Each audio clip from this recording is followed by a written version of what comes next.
Business Access TV. Business Access TV. Business Access. Business Access TV. Serious.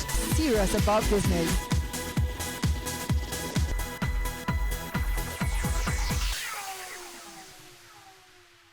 Crime, corruption, and criminal justice. AmCham, the American Chamber of Commerce, is shining a light on these topics here at the Jamaica Pegasus Hotel in a luncheon that's looking at how these affect Jamaica's trade and investment potential. I'm Elon Parkinson. Let's take a look at the highlights.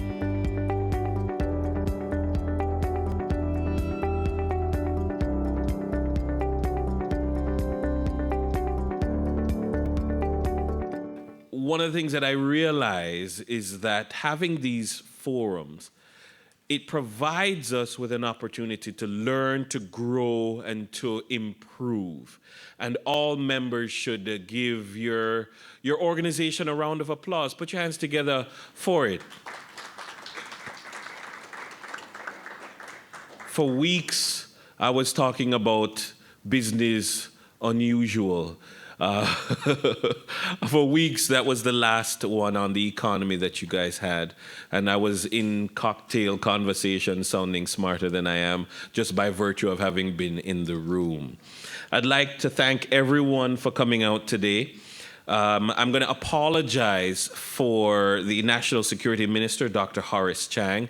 He did intend to be here, but he was called at the last minute to Parliament. I believe he has a parliamentary committee that he must be at, so they've summoned him.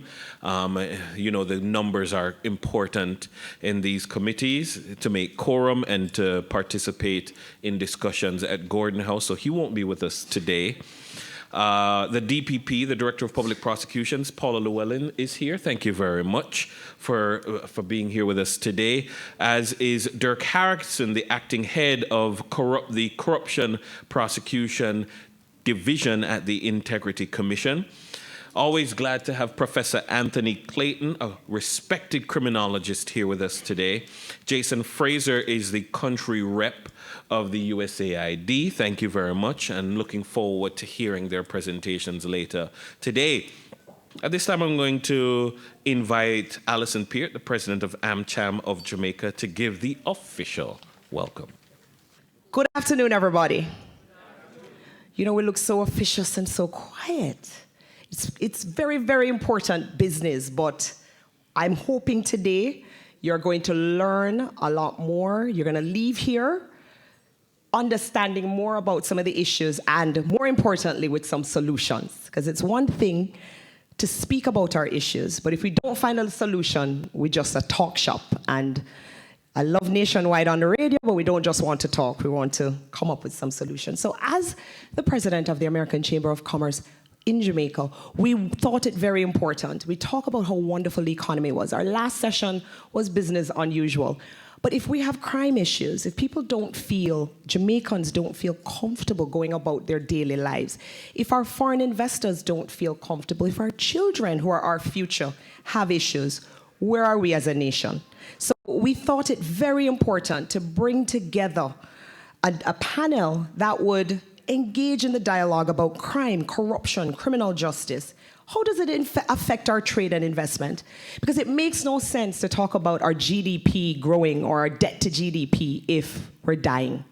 It makes no sense if our future is tied to crime. So this dialogue is very, very, very, very important, and I'm very happy you're here with us. Okay, the question today is how much crime and corruption and a dysfunctional justice system are actually inhibiting the development of Jamaica and inward investment. Because we don't just have one problem, we have quite a complex array of problems. And it's quite hard to know how much we should attribute to any one of these and how much any one of these is contributing to what has historically been a very low rate of growth and significant difficulties in attracting inward investment and retaining domestic capital and retaining human capital. These are the headline ones. We have one of the highest rates of violence in the world. We have a large number, a significant number of gangs. About 80% of our homicide are gang-related. The rest are primarily domestic violence. So the fact that we have a large number of gangs is clearly a major factor in maintaining one of the world's highest levels of homicide. There are fundamental challenges still in our system of governance. As I'll be going on to say in a few minutes, we have people in public life who help to create this problem with gangs and high levels of violence, and that link has never been yet severed, and that is still a challenge that we have yet to face. What, of course, that does is it undermines the moral authority of government. If you have a situation where all the bad guys are out there and everybody in government is honest and competent, it's not really very difficult to deal with the problems of crime. The problem is when the boundaries between the two are blurred, and when you have criminals who are getting high-level political protection. At that point, it's much, much harder to deal with the issues. Of course, what that feeds is a culture of cynicism, low trust, and that has a great deal to do with sustaining a high level of violence. In any country where you see that people do not trust the police and do not trust the justice system, they're much more likely to have recourse to violence to solve their issues and disputes. So it's partly reflecting the fact that we've still got deep weaknesses in our system of governance. But let's put this in a little context. There's only one demographic for whom violence is the leading cause of premature morbidity, which is young males, late teens, early 20s. For every other demographic, it's actually cheeseburgers that are more likely to kill you. We've got issues with, like every other country, with steeply rising rates of non-communicable diseases. And we can't also forget the fact that we have perennial challenges with energy security, increasingly with water security, which is related, because years ago we made the decision that everybody must be on a piped water supply, which means that we're now committed to a program of pumping water up hillsides, which means that if our energy system goes down, our water system goes down too. In hindsight, perhaps that wasn't a very good decision. So we've got issues with energy, water security, and more generally food and access to resources. We live in a seismically active part of the world. We live in the hurricane belt. There's challenges with emerging exotic diseases, and of course we've got a background issue really serious now, as people have started to realize with climate change. You may have heard that this summer is the hottest ever recorded in Jamaica's history. And in fact, there's now real grounds for concern that we've gone past an irrevocable point, and that we will not ever revert back to the low temperatures of the past. So this is something that we may now have to make a permanent adjustment to.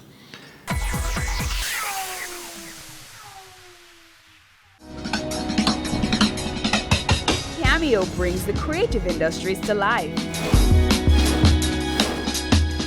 delighting creatives in different fields each week. Art. My life turns art. I breathe, I eat art. Fashion. Food. Without a customer, we're nothing but four walls. Music. Film. Cameo, only on Business Access TV.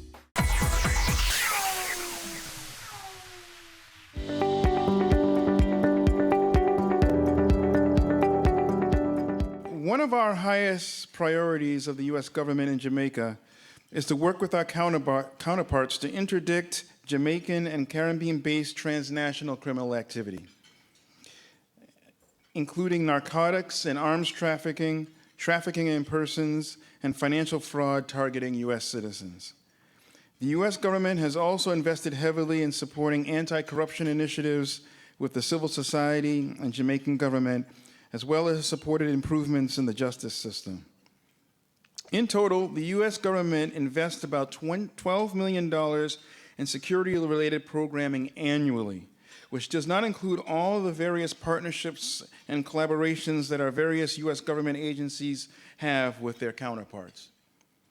In fact, USAID Jamaica just advertised a broad agency announcement to co-design our flagship community violence prevention activity with key stakeholders such as the government, academia, and private sector.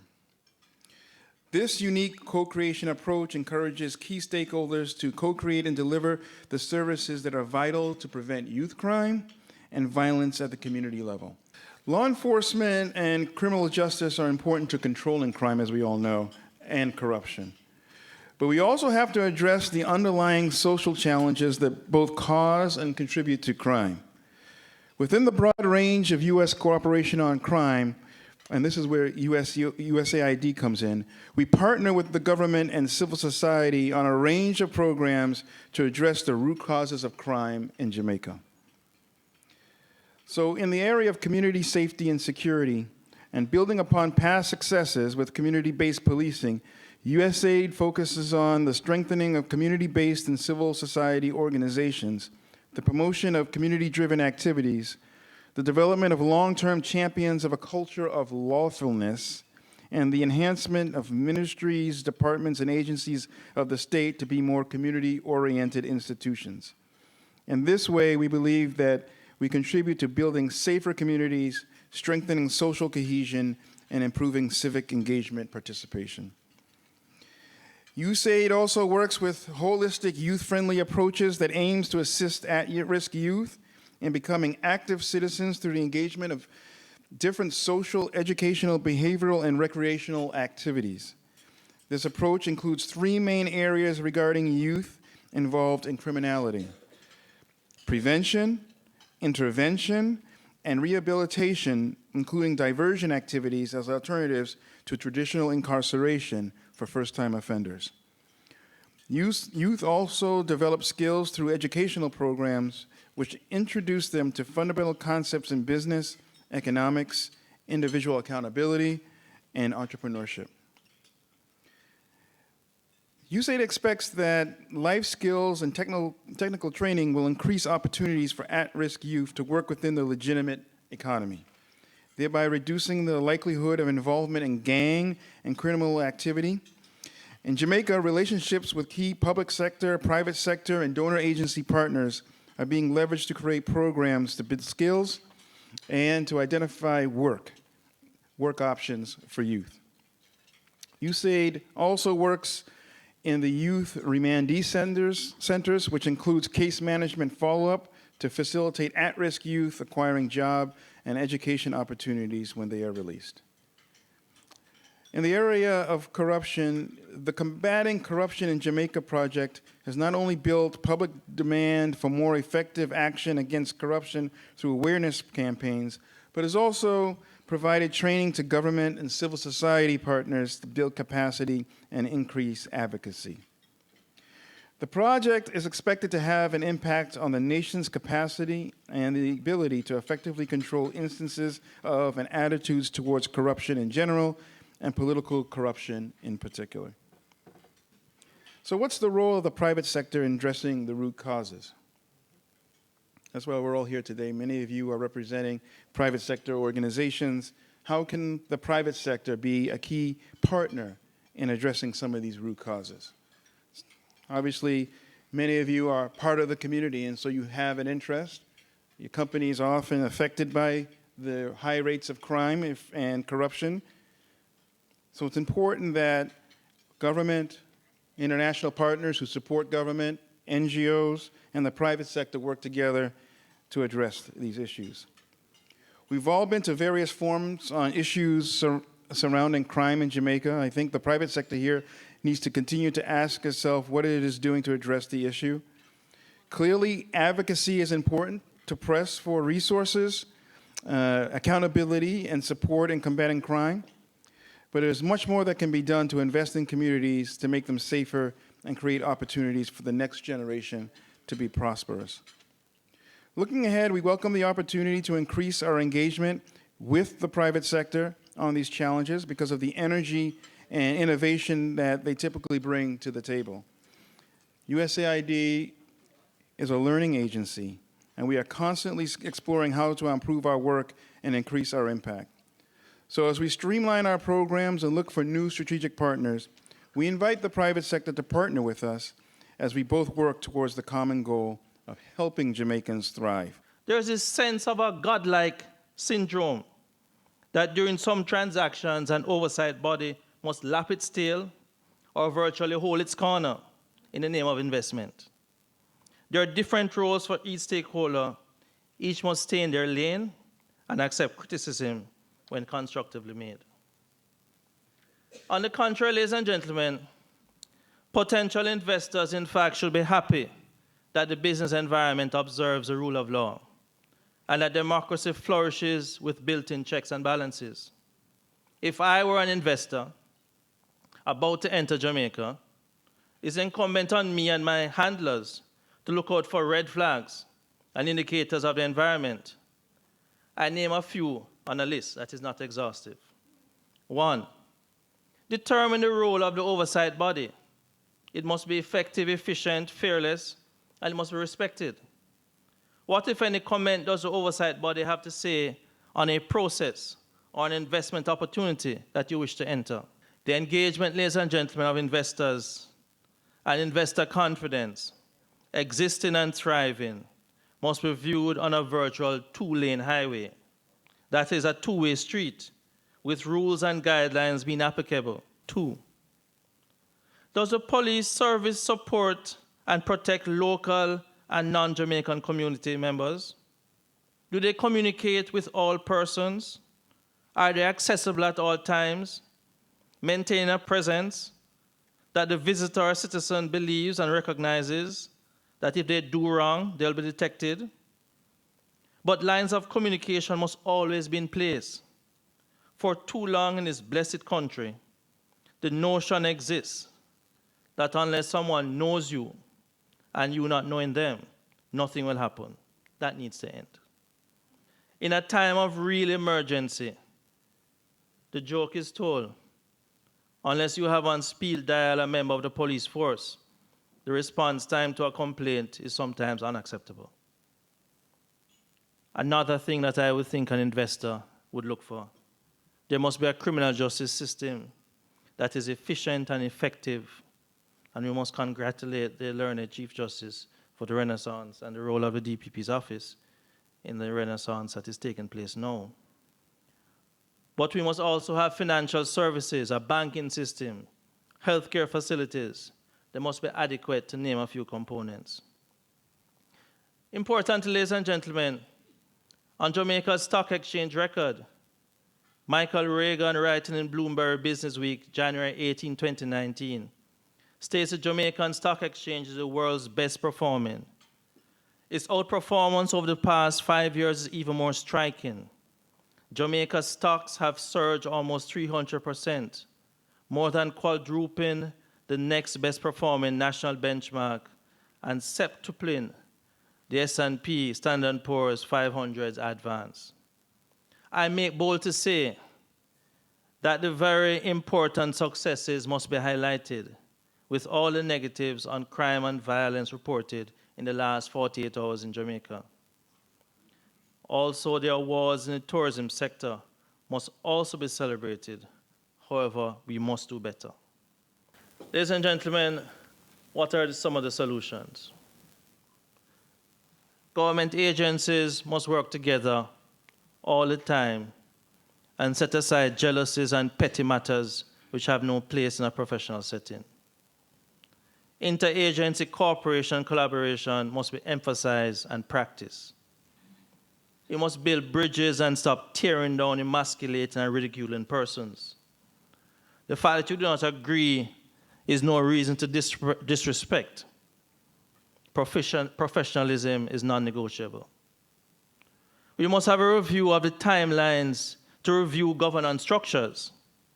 Oftentimes, pieces of legislation give you 3 years to review a legislation. You see in 1 year, nothing is happening. The parliamentary caucus needs to do something about that. We must enhance whistleblowing regimes and encourage the discourse, changing the discourse to, in my words, inform or live. Stop saying inform or dead, inform or live. I must admit, I'm an informer. I'm a proud one. I'm an informer. Tell me something today, I'm going to tell the police tomorrow. We need to modernize the law enforcement units and bring outstanding laws into operation. We need public education to sensitize the world that the perception of corruption or actual is not a reflection of the overwhelming majority of law-abiding Jamaicans. We need to ensure that the police and our oversight bodies work to regain public trust. The police must maintain presence not just in hotspots, but also generally. It will help to rebuild issues of insecurity. I pause here as I listen to Professor Clayton. In the last month, I visited Cayman. The police carry no guns. A year before, I went to Turks and Caicos. The police had no guns. I visited Grenada a few times. The police had no guns. They have their problems, but I felt safe.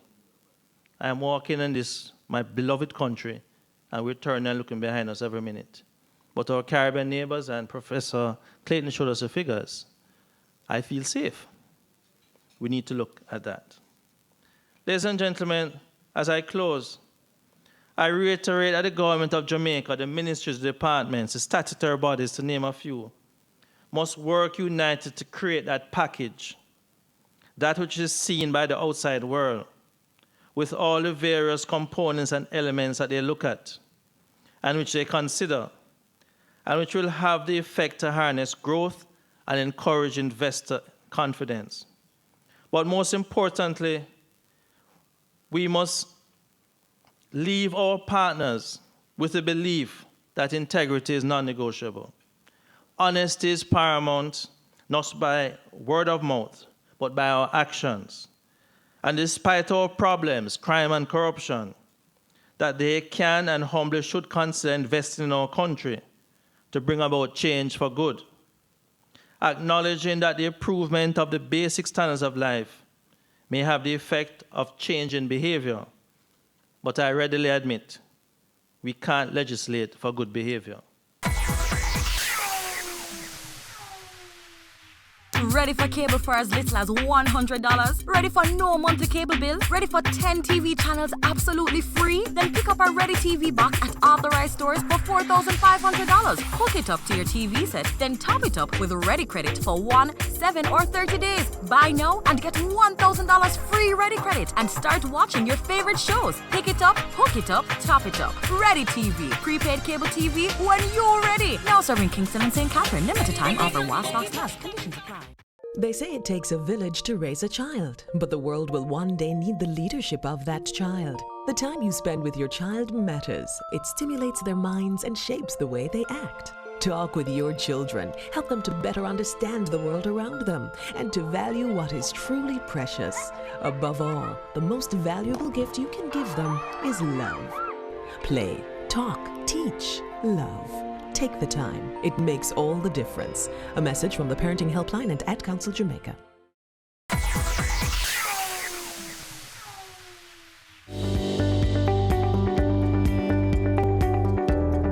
In respect of what it takes to inspire confidence, I'm a plain speaker, and I will say,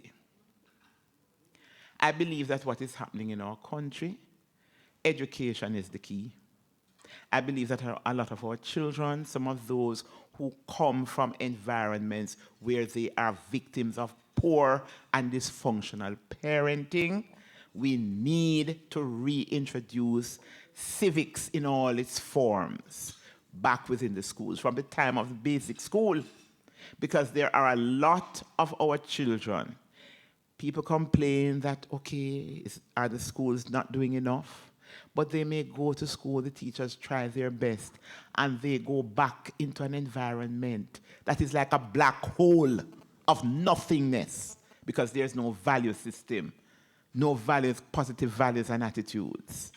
And yet if you take that child and you put that child in another environment, you have intervention, positive intervention, you would be surprised to see the beautiful diamond coming from the rough. So I'm really a big believer in education. Now, another pet peeve of mine is that, and I prosecute police officers, I do not subscribe to the throwing the baby with the bathwater approach. Everybody knows their functions best. But I am not a public official who believes, unless it is necessary in the interest of justice, to make gratuitous comments in terms of seeking to tear down my colleagues anywhere. And I am not into using speculation to put out there to join the call for crucify him, crucify her in the public domain, where you have the court of public opinion demanding, just like the little old ladies who were knitting at the time in the Tale of Two Cities and saying for the noblemen, chop off their heads. I am not into that. At the Director of Public Prosecution's office, we deal with two things: the law and evidence. Personal emotion, personalities, we are not into it. So even if the court of public opinion or any other opinion would like to see the guillotined head of an individual on a platter, if there is no evidence to prosecute, to mount a viable prosecution, then as a matter of law, we have to say so. And I will say, and it's the first time I'm saying it publicly, first time, and I say it with the greatest of respect, that this is why on occasion, when I've been asked privately, I have registered privately a concern when you have no firewall between agencies that both investigate and prosecute. Because if you are not careful, you run away in the court of public opinion, and the court of law has to catch up. And by the time it gets to court, after a lot of reputational damage has been done, when you look at it and the defense counsel gets up and says, they are putting the prosecution in limine to prove what is there, the judge asks, and when you pare away what is there, there's nothing there as a matter of law. So sometimes in the court of public opinion, the members of the public would want to see one thing, but both the police and I know that in the court of law, it's either you have to have cogent, credible, reliable, admissible evidence. If you don't have it, then no matter how egregious the conduct of an individual is, then you don't have a case. Then you have to look at the second layer in terms of governance and accountability. And this is where public opinion, civil society can force the government of the day to make sure that all the particular oversight agencies, that they have teeth, that they are well structured, and that the will, the political will is there to make sure that the teeth are not rickety in the oversight agencies, but they can stand up. In other words, if you put a piece of cane in the mouth of the teeth of that oversight agency, the teeth won't come out. It is the cane that will suffer damage.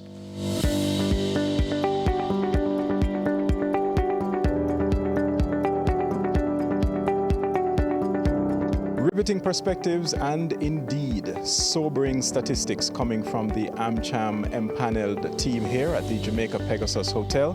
You're watching Business Access TV, serious about business.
Hi there. On the pages today, we'll share with you significant advances in our healthcare system.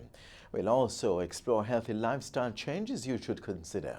Stick around because there's much more to come your way on Jamaica's #1 magazine program after this message and our News of the Week. It just makes sense that while we make hay as the sun shines, we should also save for the rainy days, because even as we all strive to rule our own destiny, life holds some inevitable and unexpected outcomes for which we should be as prepared as possible. Get the help you need now through the National Insurance Scheme. The NIS offers financial security when it's most needed to all gainfully employed or self-employed persons who contribute to this scheme. Whether it's loss of income due to injury on the job, sickness, retirement, and/or death of a breadwinner, there will be help waiting for you and your family. So if you are over 18 years of age and working, visit your nearest Ministry of Labour and Social Security parish office and get registered under the NIS. Start making your contributions in order to reap the numerous social protection benefits when that rainy day occurs. Email prunit@mlss.gov.jm or call 876-922-8000 to 13 for more information.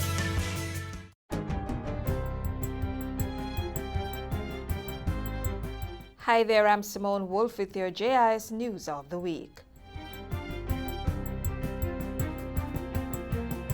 Ground has been broken for construction to begin on a 754-unit housing development at Rhine Park Estate in St. James. We're not just talking about it. We're building the housing, we're providing the financing, and we're reducing the transaction costs to allow you to own your own home.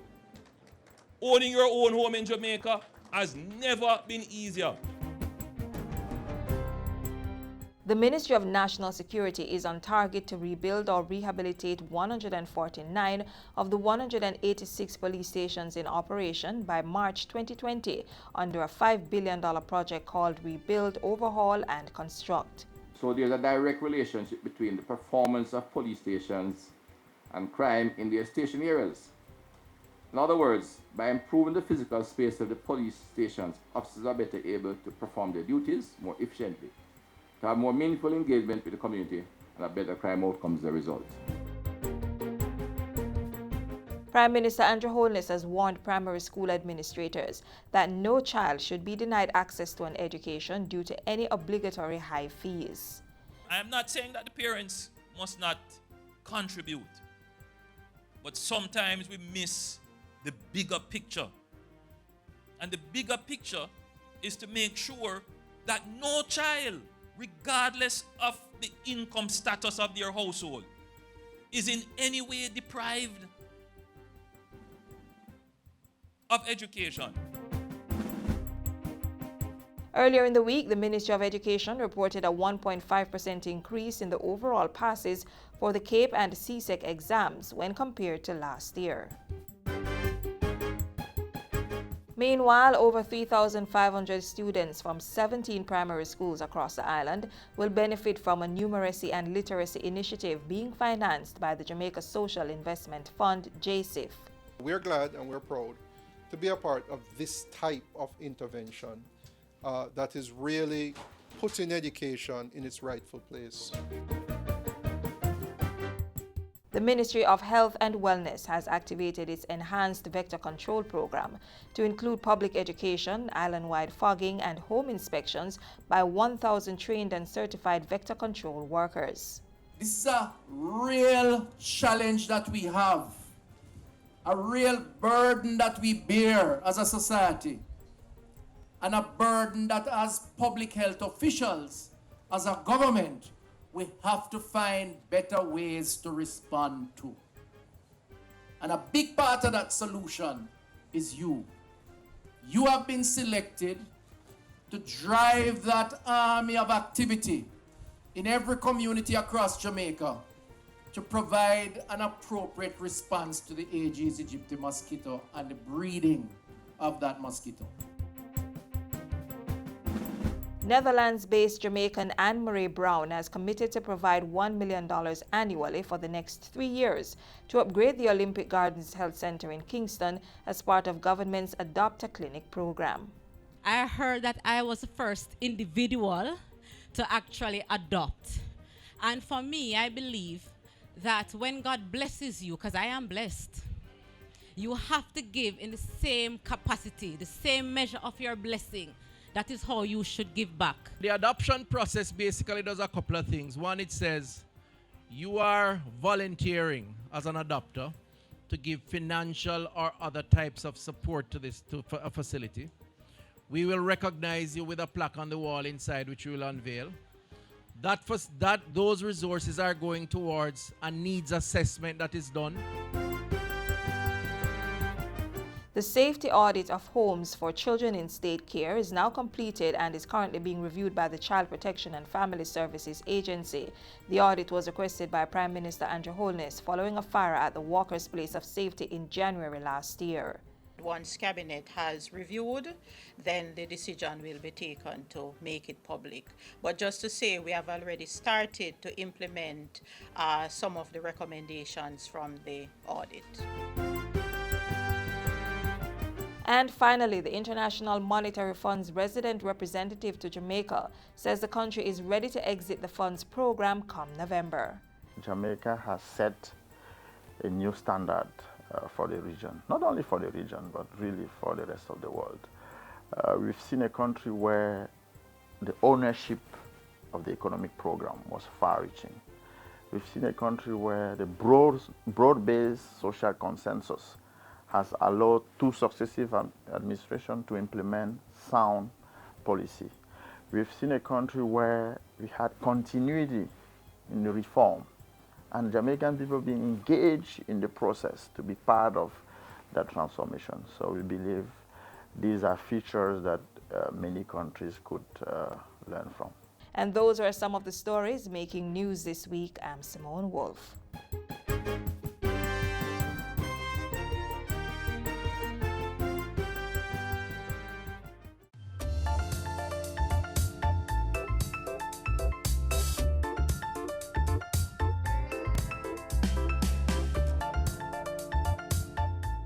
The latest and best practices in cardiac and vascular treatment and care are being offered in a state-of-the-art medical facility now housed at the University Hospital of the West Indies. Health and Wellness Minister Dr. Christopher Tufton officially opened the facility earlier this year. Let's check it out.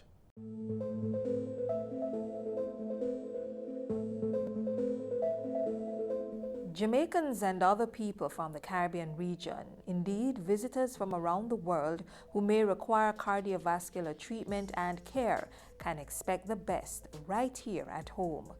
The government of Jamaica has been on a mission to retool and modernize the health sector. The University Hospital of the West Indies is among the health facilities undergoing transformational changes to keep abreast of the latest in healthcare technologies. What we want to deliver to the people of Jamaica is a state-of-the-art facility that will enable us to provide all the healthcare needs of our citizens. It's important that as a country, we are able to provide that advanced and higher level of care that is needed when some of the most complex medical conditions requiring expertise present to us. In keeping with the hospital's strategic plan and vision, several new developments have been taking place. Among them is the establishment of a cardiovascular interventional suite with state-of-the-art equipment. The suite of equipment cost $2 million, while another $51.5 million Jamaican dollars was spent on construction and infrastructure improvement. This is an indication of a desire to keep pace with advances in the technology that's around to ensure the delivery of quality care. The project, which began in 2018, was established through a partnership involving the Ministry of Health and Wellness, the Culture, Health, Arts, Sports and Education, Chase Fund, and the National Health Fund, as well as international partners, Philips International and International Medex. It's an amazing achievement. We should be, in a very consistent way, strive to always be on the cutting edge, given our mandate as a regional body to deal with the capacity building mandate that we have. This modern facility, now available at the University Hospital, enables specialist clinicians to perform minimally invasive tests and procedures to diagnose and treat some of the most complex cardiac and vascular interventional cases. We have what we call the biplane or dual interventional suite, but what we have done is combine that with echocardiogram within the same suite or an ultrasound. We also have within that suite what we call an anesthetic machine or ventilator that can put the patient to sleep. And we have continuous ECG monitoring. So the combination of equipment combined with the most important, certainly the interventional, the dual biplane system, allows us a wider range of diagnosis and treatment for the patient with the highest degree of accuracy. It is a multidisciplinary suite. As such, it is equipped for cardiologists, interventional radiologists, vascular surgeons, and cardiothoracic surgeons. Hospital administrators are targeting a gamut of procedures to be performed routinely in the amount of about 50 cases per week.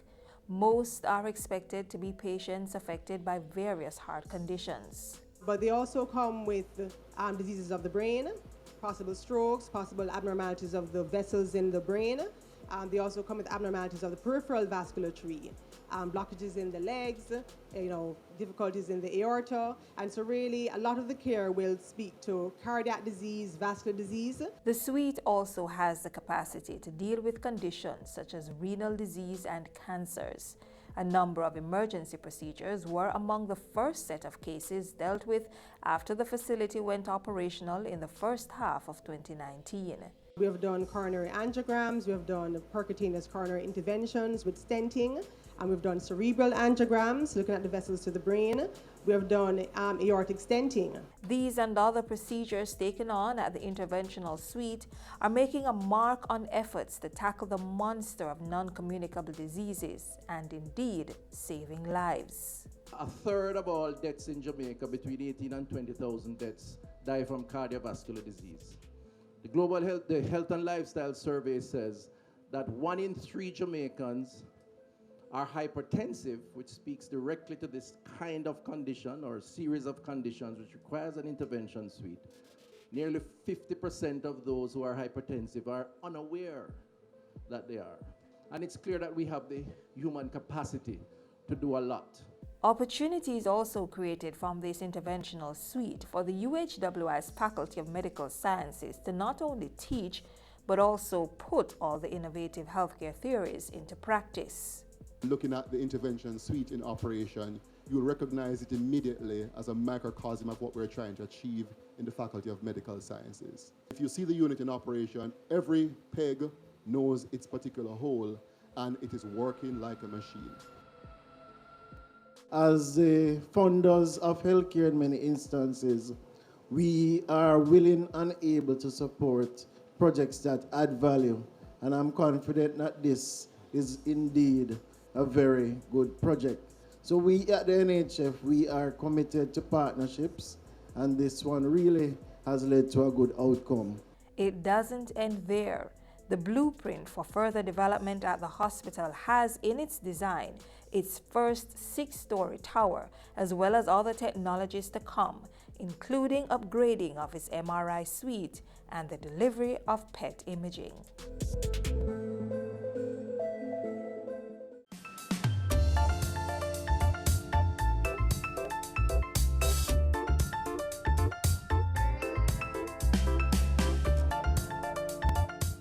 On the road to securing the health and well-being of the nation, the responsible ministry has established programs to ensure all of us in this country are in tune with the need for lifestyle practices that reduce our disease burden.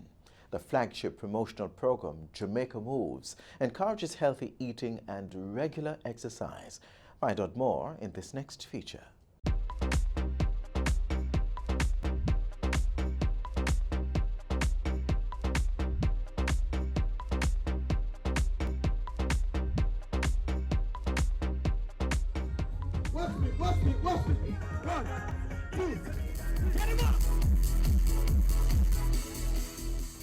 Get moving for a healthier you is the passionate call to action by the Ministry of Health. And it's creating waves across the country as Jamaica moves to tackle non-communicable diseases (NCDs) through regular physical exercise and proper nutrition. Within schools, the Healthy Lifestyle program is being rebranded through the Healthy Youth Positive Energy Hype initiative. The reality is that 7 of every 10 Jamaicans would die each year. And we have about 18 to 20,000 deaths in our country each year, die from what we classify as non-communicable diseases, lifestyle diseases, to put it simplistically. And it's all about our physical inactivity and our consumption patterns, our habits. The Ministry of Health is on a mission to change that by getting every Jamaican to engage in at least 30 minutes of physical exercise daily.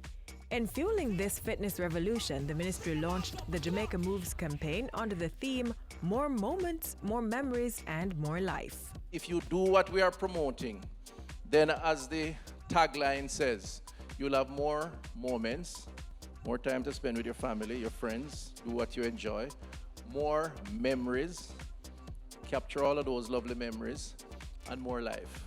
Through promotional events across the island, the ministry is showcasing entertaining exercise workouts that persons can go home and practice.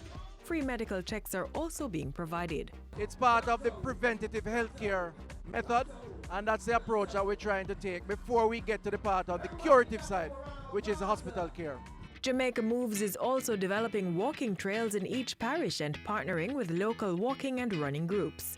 This is all part of the National Strategic and Action Plan for the Prevention and Control of NCDs for the period 2013 to 2018. The plan covers 7 main categories of diseases: cardiovascular conditions, cancers, chronic respiratory diseases, diabetes, sickle cell, mental health disorders, and injuries. Rarely do we speak about the need to change our lifestyle in our own interests as individuals. And it is cheaper to do that. 1/3 of your income, according to the World Bank, if you get arthritis, diabetes, cardiovascular disease, and all the others that are linked to lifestyle, 1/3 of your disposable income, the World Bank says, will end up being spent on treating those ailments. So it affects the bottom line and your pocket also.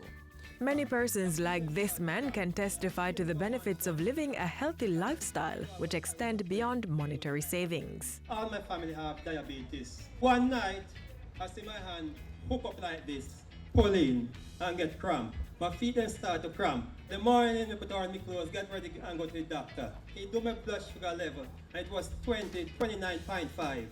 And he said, oh my God, you almost kill yourself. So the doctor said, I know what to do, Mr. Reed. He says, yes, sir.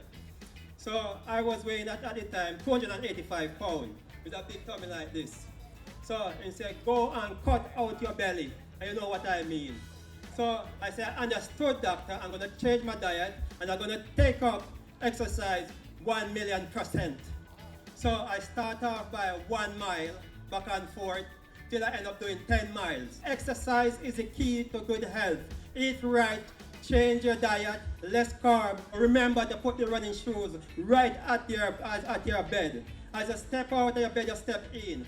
And the first thing, you drink 1 cup of water before you move. And eat a lot of fruit, eat a lot of greens, and always have 1 glass of the green juice every week. Dedicating 30 minutes out of every day to physical exercise may seem a big challenge, but begin with just 1 step and you'll find it becomes manageable. Regular exercise helps prevent damage to your heart's artery from high cholesterol, high blood sugar, and high blood pressure that can lead to heart attack or stroke. Medical experts say aerobic exercises also improve the body's blood circulation and reduce the risk of type 2 diabetes while helping to control blood glucose in persons living with diabetes. There are exercises tailored to building muscle and losing weight, increasing strength, and improving flexibility. Corporate Jamaica is on board with the Move for Health, and even more are encouraged to take on the Jamaica Moves Corporate Challenge. It involves companies and their staff signing up and participating in the various run-walk events. We want to mobilize as many companies as possible So what we say to you is sign up your company, get registered, endorse the Jamaica Brew brand, which is a national brand. The reality is, many of us don't practice healthy living. So we need more people to do it. And by doing it, encourage others so to follow. Persons can learn about the various Jamaica Moves challenges and events by logging on to the Ministry of Health's website moh.gov.jm or jamaicamoves.com. Staying fit and healthy is everybody's business, so get moving for better health.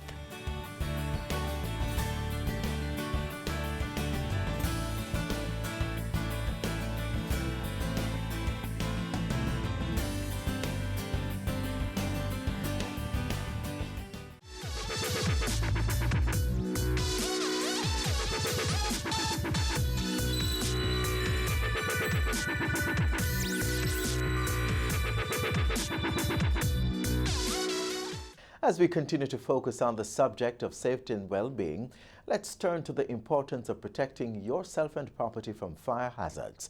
A fire can cause great loss and grief.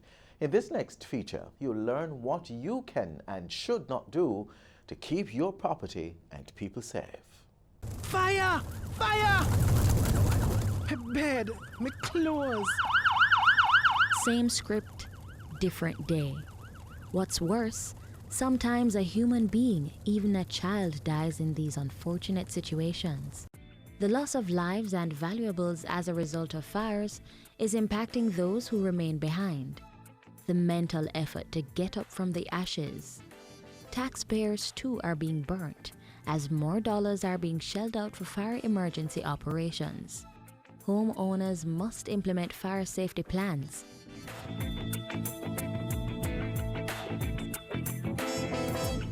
It's important for us to fireproof our homes because we have our families and we normally have strict guidelines as to how you operate within the home, how you store your chemicals as it relates to your kitchen, how you manage your heat sources, how you handle your plugs. So the safety measures that you take as it relates to the protection of your children. Here are a few situations you must avoid to prevent losing your home to fire.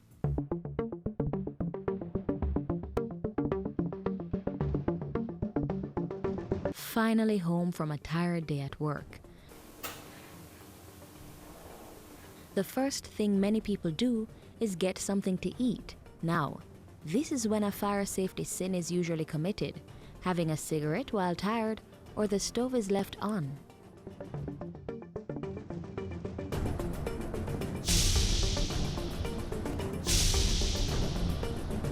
What else at home are you not doing safely?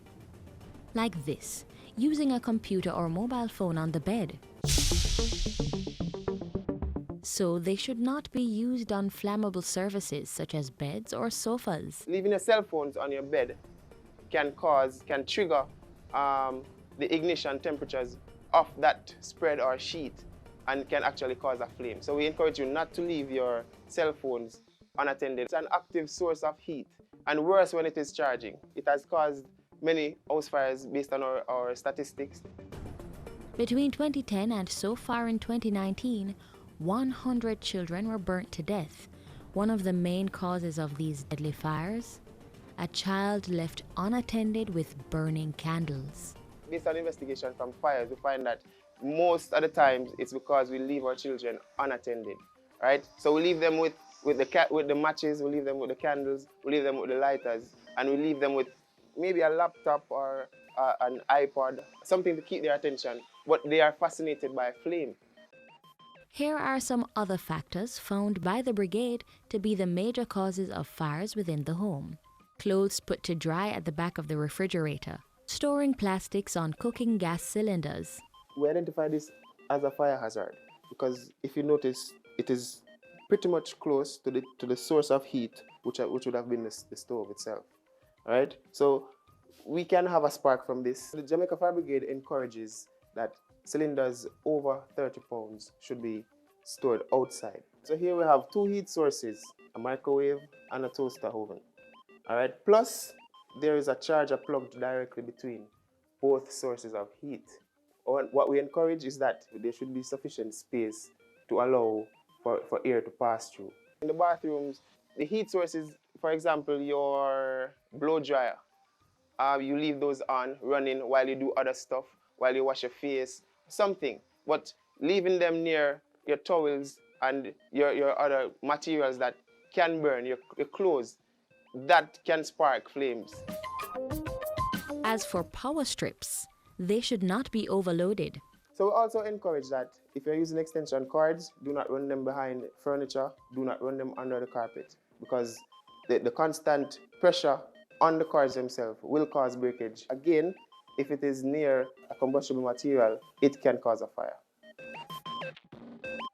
It is crucial that these fire safety measures are adhered to. Every home should have a fire safety plan that is known by each member of the household. Lastly, but very important, keep the numbers of the nearest fire station saved in your telephone contacts. The general public can make a request for us to come inside the homes, check where you should have a smoke detector, check where an extinguisher should be, because you should have these in your homes as well.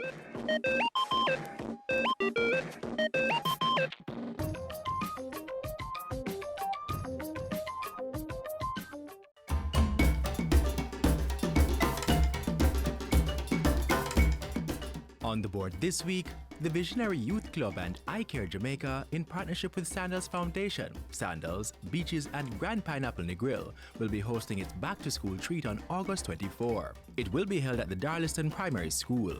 Save the date. There will be a lot of rides, games and prizes along with school packages. The back-to-school treat will start at 10 a.m. Also, the Clarendon Health Department is being relocated from 1 Muirhead Avenue on the grounds of the Mapen Hospital to 1 to 3 Jackson Street in Denby, Clarendon. The new location is beside the Denby Primary School. The Health Department will begin offering administrative services from its new location on Monday, August 19. All other services, including food handler certification, mental health, diabetic retinopathy, and child guidance clinics, will remain at their current location on the Mapen Hospital compound. Operation times remain the same. The phone numbers for the Health Department also remain the same. And residents living in and around Spanish Town St. Catherine are being asked to gear up for participation in the Spanish Town Culture Quiz. The competition is put on by the Diana L. Walters Charity Foundation. It will be held from October 21 to December 21 this year.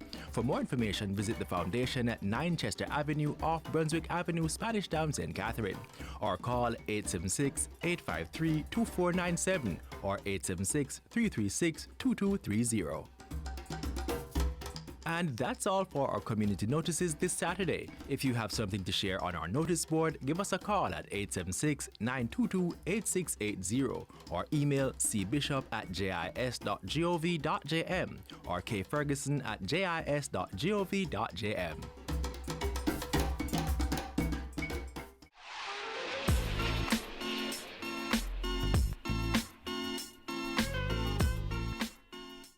We've come to the close of Jamaica Magazine for today, but we hope you've been enlightened and ask that you do join us again tomorrow for more. Until then, continue to watch these and other programs by logging on to our website, jis.gov.jm, or subscribe to our YouTube channel. You may also find us on all the major social media platforms. On behalf of the entire production team, I'm Adrian Atkinson. Thanks for watching.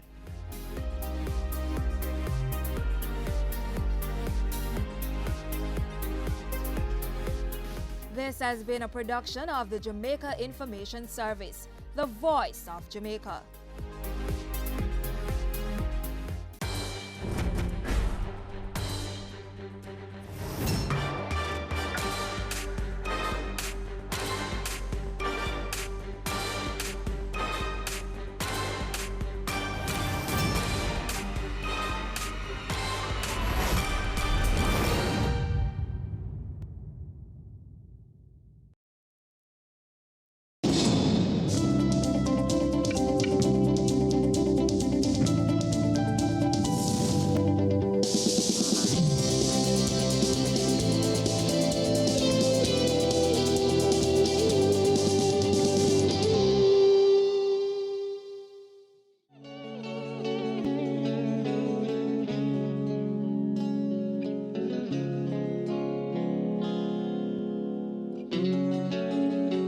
Hello, my name is Blake, and with my wife Tishai, a year and a half ago, we established Deaf Can Coffee.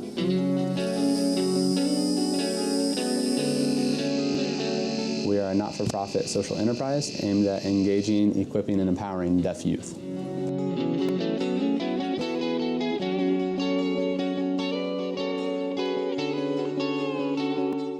So Deaf Can Coffee started by just taking our students on a field trip to meet Clark, who is a deaf coffee farmer from St. Elizabeth. And Clark, if you meet him, you'll never forget him because he's a character. And he is 78 years old, has grown and roasted coffee on a little farm in St. Elizabeth his whole life.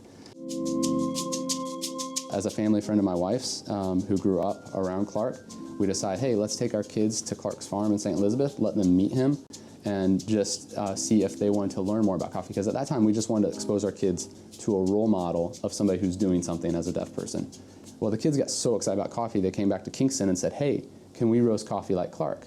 We said, hey, we can try that. And so we got this little tabletop roaster that roasts a ½ pound of coffee at a time.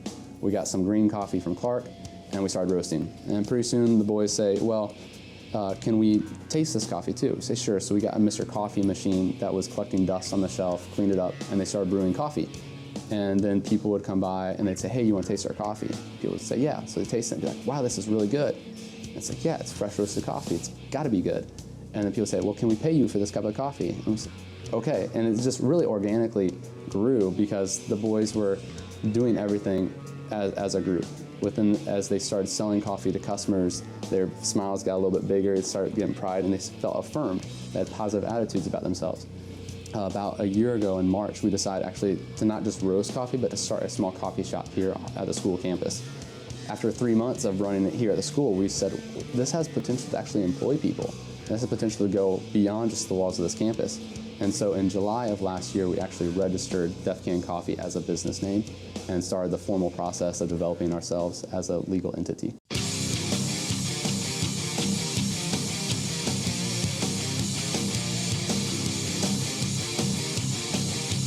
The name Deaf Can Coffee, when I look back on it, I just have to say, God knew what we needed. We never really had a lot of discussion. We never did a whole lot of thinking about what the name was going to be. So we just talked to the boys group, the boys Bible study group that this all started from. We said, what do you guys want the world to know? What is your message that's going to be the core of your being moving forward? And they said, we want people to know that we can. And we just kind of wrote out on the board, Deaf Can Coffee. It wasn't until a few months later that we actually registered the name when we felt like, yeah, this is the right thing to move forward with. But it just kind of happened because the boys, that's the message that they want to share with the world, is that they can do anything. And so Deaf Can Coffee was the resulting name. When we started, we had no idea that we were going to have a business. It started as just like a kind of a project to get the kids a little bit more excited and to have more confidence. We started with just roasting coffee, and so we were bagging it and selling it. And then from there, we started doing espresso-based drinks and lattes, cappuccinos. And then some people said, well, you know, it's already hot here. Some people are going to want cold drinks. We said, yeah, absolutely. So the boys saved up their own money and bought a blender and started doing frappuccinos. And then somebody said, well, let's blend up some fruit. So they started doing fruit smoothies. And then somebody said, well, we want to do a milkshake. So they started making milkshakes. They're working now on kind of a roots drink using vegetables and fruits and blending those up to make a really healthy drink. This is Nitro cold coffee. What we have is a keg, and inside of it is cold brew coffee. I think we're the only people in Jamaica that are doing Nitro cold brew coffee, which is cold brew coffee put into a keg, pressurized with nitrogen, and then the nitrogen gas infuses with the coffee, and it's served on tap. So we compare it to Guinness and tell people we have Guinness coffee. Tastes like creamers in the coffee. It's delicious. This is entrepreneurial and business education. And so grades 9, 10, 11 students came with their own recipe, and they bottled cold coffee and added vanilla flavoring to it. So it's an energy drink that's bottled and you can just grab it and go. We do kind of anything coffee, whether it's hot or cold. Anybody could come here and get something they want. We've had multiple people who are coffee connoisseurs who have come in here and said that this is the best coffee they've ever had in Jamaica. We've also had people that come in here and say, coffee? I don't want to drink coffee. Coffee's gross, you know? And so we'll serve them something else and they'll find something that they like. So whether you're a coffee purist or whether you want something that's sweet or whether you want something that's just a fruit smoothie that's healthy, that is refreshing, helps you keep going, we have something for you. So really, I feel like we can match most demographics and most market segments. Our tagline that we operate by is engage, equip, empower. My wife, being a deaf Jamaican herself, has grown up where she has seen a lot of people try to help deaf people. And a lot of their approach to helping somebody is by giving them things. And then they would wait to see what the deaf person would do with it. And inevitably, nothing would happen. And the person would walk away saying, oh, the deaf person can't do it. So we started from a basic principle that our students have to be engaged and have to have ownership in it. And so we said, okay, we'll save up your money that you're earning from these coffee sales and buy better equipment. So they bought their first espresso machine, they bought their first grinder, and it continued to grow with their own participation. So that's engagement. Once they're engaged and have ownership and want it, but then they need the skills to be taught to them. So that's when we partnered with various coffee shops. And Sidecar Coffee from the US was our first critical partner, and they were willing to come down here and put on a 2-day intensive barista training workshop for our students, and 17 of our boys got certified as a level 1 barista. And from there, it just has continued to take off where as we need funding, they save up their own money. They have objectives and goals of what they want to save up for next, they save up, and then we go out and get it. When we built this training center, this was really because as we saw the growth that happened in the first 4 to 6 months of the small coffee shop, we said, there's so much opportunity here because the kids want to learn more. And so we reached out to Digicel Foundation here locally and said, we have this vision, this dream of having a cafe training center. And they came and did a site visit and loved what we were doing and came alongside of us. Digicel Foundation gave us a $3.5 million grant to build the space that we're in right now. We also received funding locally from Harvest Call Jamaica, which is the not-for-profit that my wife and I operate here in Jamaica that does things outside of just the deaf schools. We also work with children's homes and infirmaries and hospitals, but we also got $10,000 US grant from them to build this training center. But my wife does not want us to go looking around for a lot of donations and freebies because the kids need to have ownership of it. They need to feel involved and that it's part of their business. The business part of it, where we actually go mobile and have a business that caters to the public, is something that's really self-sustaining. We don't want to look for a lot of outside fundings for that because we want them to feel that it's theirs. We are making a profit. Again, because we've been operating within a school setting and students, and it's basically training for them, there's not wages or salaries. We're not paying full-time workers. So we don't have some of the overhead that a traditional business would have. Or as we grow and go out into the public, we will eventually have one day. We don't really have opening public hours. We don't want just random people coming off the street and coming here because we have children and we have to make sure that our children are taken care of and that they're protected. So we can't just have really strangers coming in. But we do have people that keep hearing about us and they show up at the gate. And if we're here, we'll gladly open up and serve them. But moving forward, we'd like to have a public space where then the general public can just go there to an offsite location. One of our goals at the very beginning was to create community, because that's really one of the things that our deaf youth lack in their life is community, that they really feel a sense of belonging to. So from the very beginning, we wanted to nurture that and make sure that we protected it and make sure that the boys that this started with, that it was theirs to run. But as it grew, deaf as adults started hearing about what we were doing. And so we started getting interest from outside people saying, hey, I've heard about Deaf Cane Coffee, I'm deaf, can I get involved? And so we're not actively out there seeking people, they're coming to us, and through that we're able to kind of filter through the people that really want to learn and versus the people that are just kind of discontent with life and want something easy. Because one of the key principles that the boys understand is that you have to work hard. You know, business takes hard work, and you have to be committed to it, and you have to work together as a team. Through that, we've developed Carlisle and Fabian as a manager and assistant manager, where they're really the leaders moving forward, and they know who to contact if we need somebody else. We have deaf culture already in existence, which has its own set of norms and values, and we incorporate those fully into the business. And so things have to be visually friendly, things have to be spatial. In our training center here, everything's open. And so there's not a way, so we can have a group of kids that are in a circle or semicircle where everything is visual. Everyone can see everybody and they can communicate clearly. So everything we do is kind of in a semicircle and open. And that's a cultural value from deaf culture. But then within the business culture, we're creating very much an emphasis on interdependence. First, we're very dependent on others. As a child growing up, we're very dependent. As we get into being teen years, we want to be very independent. We don't want anybody to tell us to do anything. As you become an adult, you realize you have to be both. You have to be dependent and independent, and that's interdependence. Don't you just focus on an area that you're really good at and try to become the best. Try to raise up the level of your peers too. And so through that, they're working together. And that's really what we want to embody in our culture, is a body that it's all about the team. And if one person fails, then we all fail. The concept of entrepreneurialism is something that our students didn't have a real strong grasp of before we started this. But as they've grown their own business, they're starting to realize what being an entrepreneur is all about. Mostly it's about learning. And a lot of the things that they've learned the most is that you have to take risks. And you have to be calculated, you can't be foolish, but you have to try something. And so we are seeing more creative thoughts coming out of them in ways that we never really anticipated. We're seeing artistic sides of our students come out when they're thinking about marketing. They're saying, okay, how can we make this more visually appealing? And so we actually had students design by hand sketch a new logo for our cold coffee bottled energy drink. So one of our deaf students drew that, and then we sent it to Justin Forbes, who's a deaf graphic artist here in Kingston, and he developed the logo more fully for them that's digital that we print today.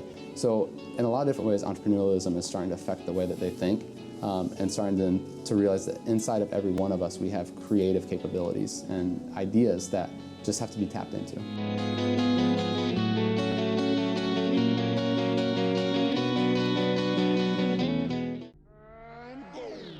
Career Moves has always explored interesting careers, highlighting all you may not have known about them. This season is no different. Coming back to Jamaica, everyone's like, Fizzy what? Fizzy who? When you find a bright boy or girl in the class and people say, what are you going to be? The parents say, you have to go be a doctor, you have to go be a lawyer.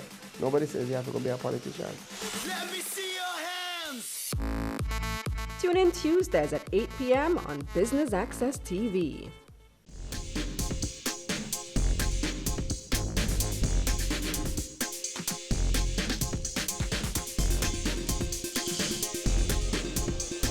We believe that DEFCAN can really go anywhere. And when you ask some of our boys, they're going to say, we're not just thinking about Jamaica, we're thinking about DEFCAN coffee being all over the world. And one of the reasons for that is because 90% of the coffee in the world is grown in third world and developing countries. In third world and developing countries, you're by default going to have less governmental program, less intervention, and lower education standards for deaf people. And so you can literally go into a coffee producing country where there's already going to be a disenfranchised, at-risk deaf community. And you can go in and you can get them engaged in that. And once it's a deaf person that's going in and training and teaching, deaf people by nature will just flock to it. And so the deaf community throughout the world does not share the same language, but they share the same cultural values. And so our guys could literally go to another country and walk around with a DEFCAN coffee sign anywhere where there's a deaf community, and people will come and want to know more. And you can engage people through that. And once they're engaged and want it, then you can equip them with the skills necessary to run it. And once you have a person engaged and equipped, that leads to empowerment. And so our boys have dreams and visions of being beyond just Jamaica. And that's something that I absolutely believe can happen. I think there are a few things that are critical for an entrepreneur. First, you have to believe in something. If you don't believe in it, there's no way that you're going to be able to convince and convey to your customer that it's worth their time or their resources to buy your product or service. And so it has to be something that you're passionate about. You also have to have a vision of where you want to go and allow that to guide your decision making. So here for us at DEFCAN Coffee, our vision is to have a deaf community and deaf youth who are empowered. And so every decision we make is, do we believe that this decision will lead to our youth becoming more empowered, or will this become a distraction?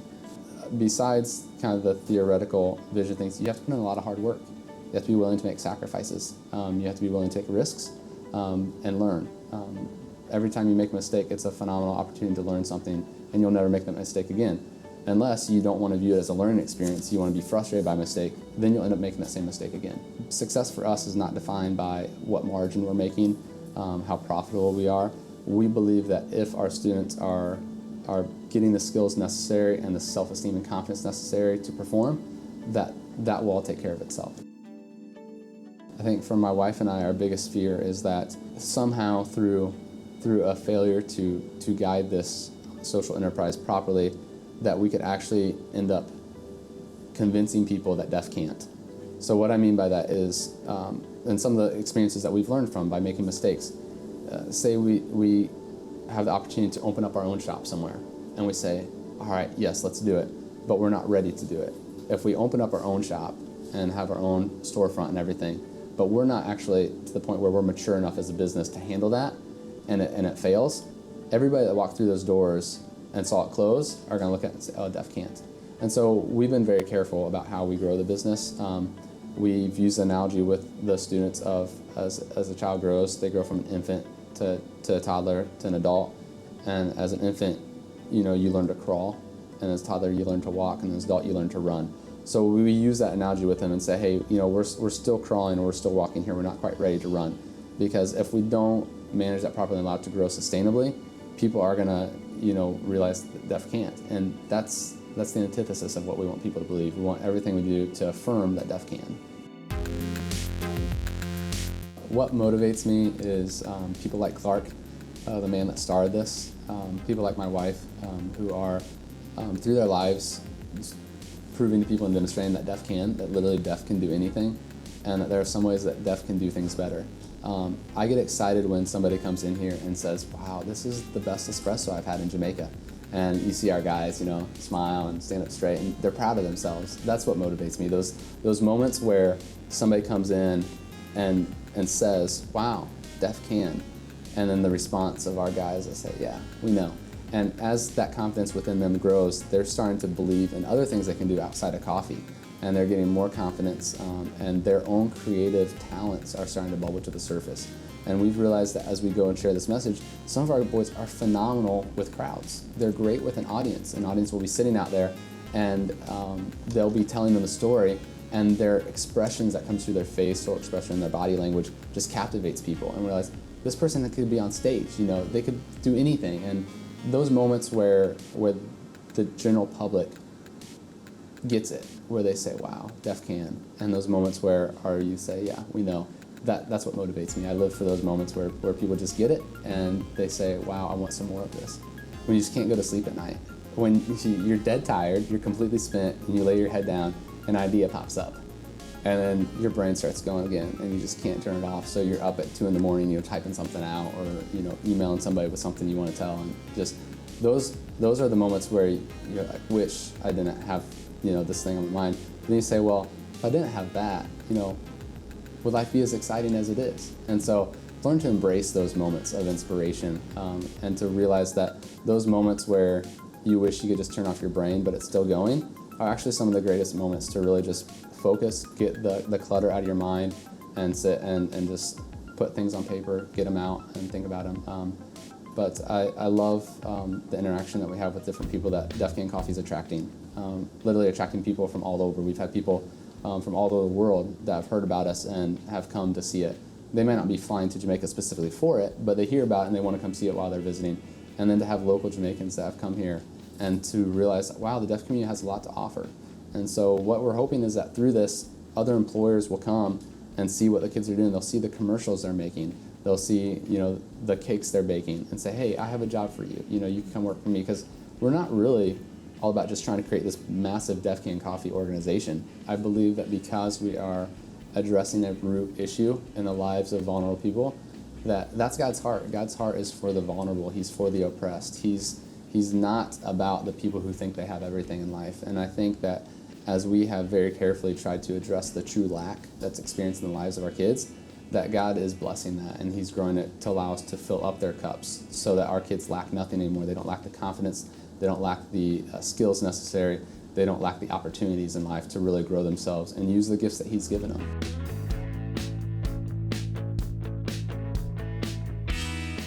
Ready for cable for as little as $100? Ready for no monthly cable bill? Ready for 10 TV channels absolutely free? Then pick up our Ready TV box at authorized stores for $4,500. Hook it up to your TV set, then top it up with Ready Credit for 1, 7, or 30 days. Buy now and get $1,000 free Ready Credit and start watching your favorite shows. Pick it up, hook it up, top it up. Ready TV. Prepaid cable TV when you're ready. Now serving Kingston and St. Catherine. Limited time offer while stocks last. Conditions apply. Sundays at 4:30 p.m. It's all about Home Sweet Home. Get your half-hour dose of the business of real estate, from laws and concepts to reality, building, buying, or renting. Or what about trends in decor or renovations? Home Sweet Home will keep you up to date.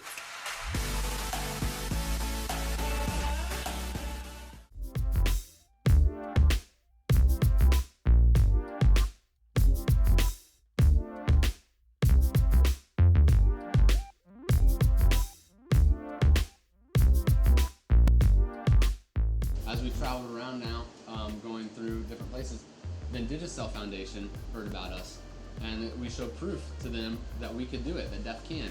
Digicel Foundation was so impressed by what they did, they gave us a grant to build the training center. And so now, as you saw over there, we have a new silver espresso machine that's really powerful. We're really happy for what we have. Our goal is to continue to grow our business. I think probably the most satisfying experience that I've had so far has actually had nothing to do with a cup of coffee. It's when I've seen my boys, our young men, stand in front of a group and professionally and powerfully explain the story of what's happened with Deaf Can Coffee. And when people in an audience, you see just a little bit of water get in their eyes and just a little bit trickle down because they're so touched. Because our boys are developing the confidence that their natural gifting and talent is starting to bubble out to the surface, and people are seeing that. And there's nothing more satisfying than seeing somebody that really hears the message of Deaf Can and can believe it with all their heart.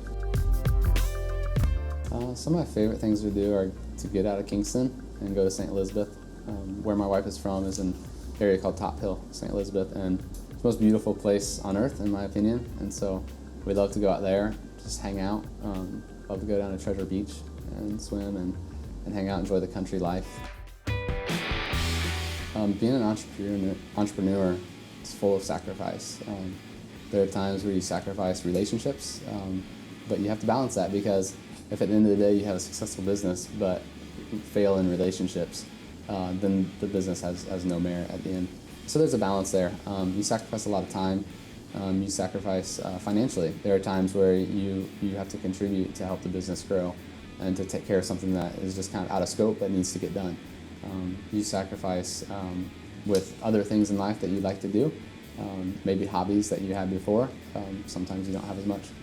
I think my dog suffers sometimes. I don't spend as much time with her as I'd like to. We have some exciting opportunities coming up. Nothing is set in stone yet, but we're very possibly going to be opening up a full-time cafe or a coffee shop inside of another cafe. It's not named yet. They haven't decided on their branding yet. It'll be on Hope Road, and it will be their own cafe where we would be the coffee service. So they would be doing food, bistro kind of stuff, and we would be providing the coffee service. So that's one opportunity. We've also had a couple other organizations that have reached out to us and said, hey, we'd be interested, in maybe you running a coffee shop inside of our business at some point down the road. But nothing is set in stone. So right now we're focused internally, using our new training center that we have here, thanks to the Digicel Foundation, and working with them. Also, JN Foundation has reached out to us. They have a social enterprise booster initiative called SEBI, which we're in the process of applying to become a part of it. And then they would really walk alongside of us and help us develop some of the internal mechanisms that we need to give us a foundation where the business can grow. Deaf Can Coffee encouraged a group of our students who are grades 9 and 11 to join Junior Achievement. It's boys and girls both together. And through that Junior Achievement program, they came up with a vanilla cold coffee energy drink that's in a bottle. And this is what it looks like.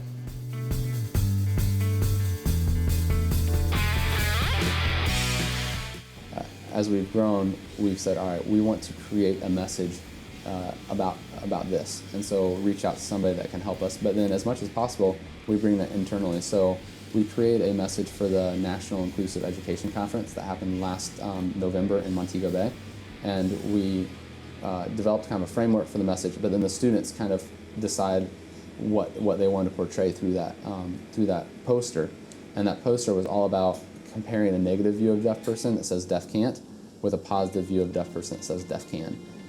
And that was really powerful. We've used that one medium in a lot of different ways. As we go travel mobile, we'll put that poster up on the table and allow people to come by and read it, because just by the interaction they have with the baristas, they're not going to get the full depth of the story, but then the story's right there in print form where people can read it and understand what we're all about.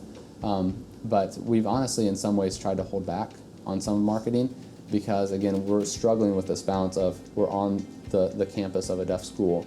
We can't just have too many people coming in and ruining what we're trying to do with the kids, because that has to be the primary focus. But as we go mobile, as we go out into the public, we're working on developing different marketing tools. But our website is phenomenal, and it's developed by one of our deaf students. He's a graduate of our school. He's now studying computer science at Rochester Institute of Technology in New York, and he's a computer science major. So he developed our website for us, runs it from abroad. He's actually going to come back this summer to do an internship for us to develop some more online based tools. But we're all on social media, Facebook, Twitter, Instagram. Everything is at Deaf Can Coffee. And so we're pretty streamlined as far as that. When people want to know how to contact us, it's Deaf Can Coffee. Just Google Deaf Can Coffee, and our email address is defcancoffee@gmail.com. Our website's defcancoffee.com, and then all our social media is there. So online has probably been our most successful mode of marketing as far as reaching out with our message to customers.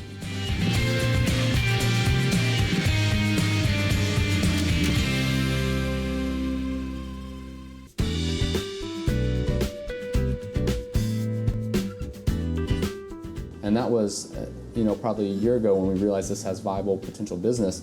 That was one of our initial strategies, is go public, go to where the people are at instead of worrying about trying to attract people here.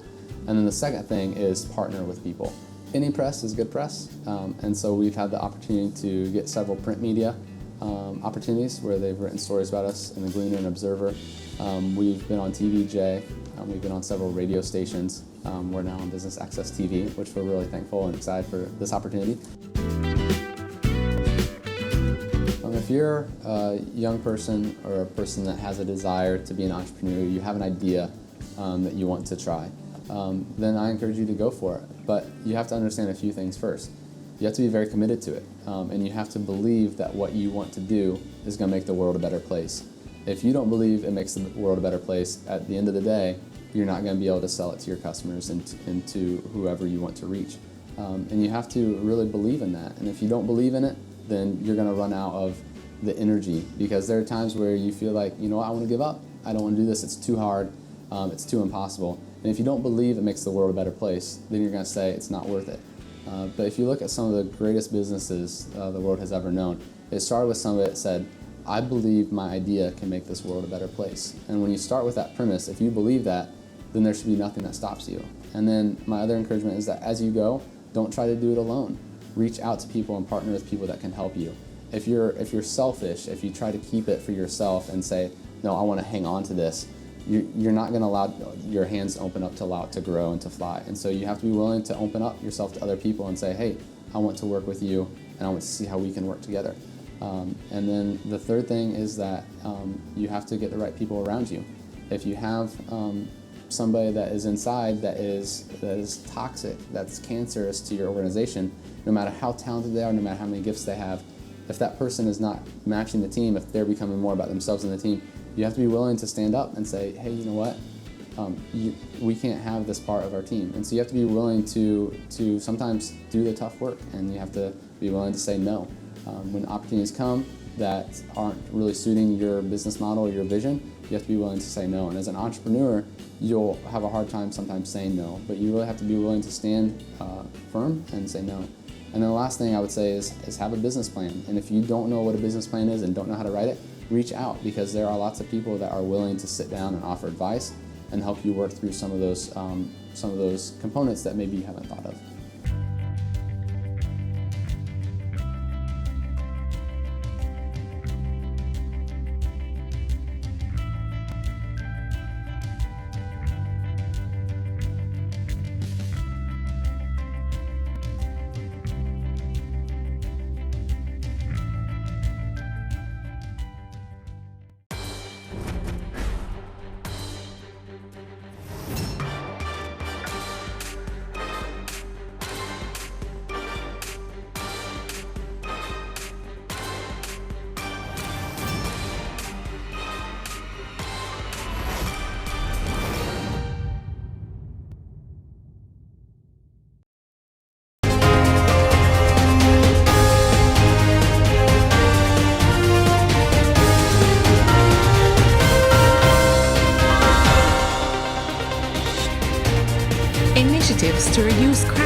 CARICOM, the OAS, and the Commonwealth mount joint special mission to Dominica.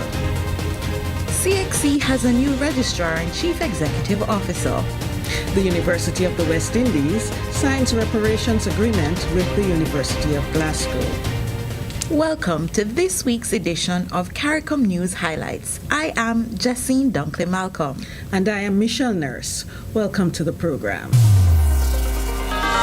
Initiatives to reduce crime and violence in the community continue with a CARIForum consultation in Georgetown, Guyana, targeting the business and public sectors, primarily the Ministries of Education and Public Security.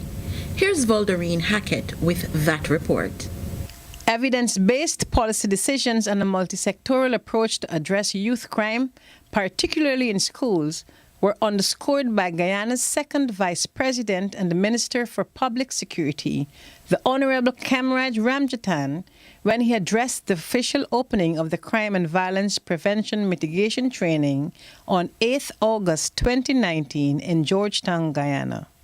The consultation is an activity of the Crime and Violence Project component of the CARIForum EU Crime and Security Programme under the 10th European Development Fund. Minister Ramjatan reiterated the concern of CARICOM heads of government at their 28th intersessional meeting in Guyana in 2017 and their resolve to increase focus on the social determinants of crime. I want to begin by stating that at the 28th intersessional meeting of the Conference of Heads of Government held in Guyana in February 2017, the conference expressed grave concern about the level of crime in the community and resolved to increase focus on the social determinants of crime. The minister also referred to the heads' decision in Haiti in 2018 on the issue. I want to say that heads of government at that meeting agreed to strengthen the relevant intersectoral systems at national and regional levels to ensure efficient collaboration in planning and execution of relevant programs to address these multifaceted issues. Reiterating the need for a multi-sectoral approach to address the issue, the minister said, "It is also clear that the multidimensional nature and impact of drugs use on the economy, on families, on health and well-being, on safety and security of the citizens necessitate the engagement of a number of sectors, and that is why we're here. Health, education, justice, and social welfare to effectively address problems associated with the use and addiction of illicit drugs and alcohol, particularly so in secondary schools." Addressing the issue of mitigation in schools, the minister noted, "In this regard, comprehensive policies and programs are needed to promote what we call pro-social, non-sexual, and non-violent environments in classrooms." The CARICOM Secretariat Program Manager for Crime and Security, Mr. Sherwin Toyne Stevenson, in his remarks provided a brief background to the activity. There are three main outcomes to this plan. We hope to reduce incidents of family and domestic violence, reduce recidivism and social inclusion, and reintegration of offenders in CARICOM states, and reduce the crime by addressing risk behaviors, opportunities, and institutional responses, which forms the key note as to why we're here this morning. The two-day consultation in Guyana is the fifth of 5 consultations. Similar ones were held in Antigua and Barbuda, Jamaica, St. Lucia, and Suriname. It is a follow-up to the rapid assessments of the risks, threats, and protective factors in primary schools and related communities which were undertaken in Guyana earlier in February and March 2019, as well as additional studies conducted in relation to mitigation of drug use in secondary schools in selected member states this same year. In addition to mitigation training, it is anticipated that the major output will be the formulation of an action plan which will identify the way forward. Dr. Wayne Wesley, a Jamaican, is the new Registrar and Chief Executive Officer at the Caribbean Examinations Council, the CXC. His appointment took effect from the 1st of August. According to the CXC, Dr. Wesley brings to the role of Registrar CEO extensive knowledge gained through his Doctor of Philosophy in Industrial Engineering from Florida State University, a Master of Science in Manufacturing Systems from Southern Illinois University, a Bachelor of Education in Industrial Technology with first-class honors from UTEC Jamaica, a postgraduate diploma in Financial Services Management from the Jamaica Stock Exchange eCampus, and a Level 8 certificate in Strategic Direction and Leadership from the Chartered Management Institute in the United Kingdom. He succeeds Mr. Glenroy Cumberbatch, who retired at the end of July. CARICOM, the Organization of American States, and the Commonwealth have teamed up for a joint special mission to Dominica following a request made by the government of Dominica. Representatives of the CARICOM Secretariat, the Commonwealth Secretariat, and the General Secretariat of the OAS visited the island from the 6th to the 9th of August to assist in the country's electoral reform efforts. The mission met the principal stakeholders in Dominica's electoral process, including the major political parties, electoral authorities, government authorities, and members of civil society. The team sought to develop a deeper appreciation of and gather views on the suggested areas of reform, including the introduction of voter identification cards and the revision and updating of the electoral register. Following its meetings in Dominica, the mission will present its recommendations in alignment with international electoral good practice for the consideration of the appropriate authorities. The University of the West Indies, the UWI, and the University of Glasgow have signed the first ever agreement for slavery reparations since British emancipation in 1838. The agreement, worth £20 million, was signed at the regional headquarters of the University of the West Indies in Kingston, Jamaica on July 31, 2019.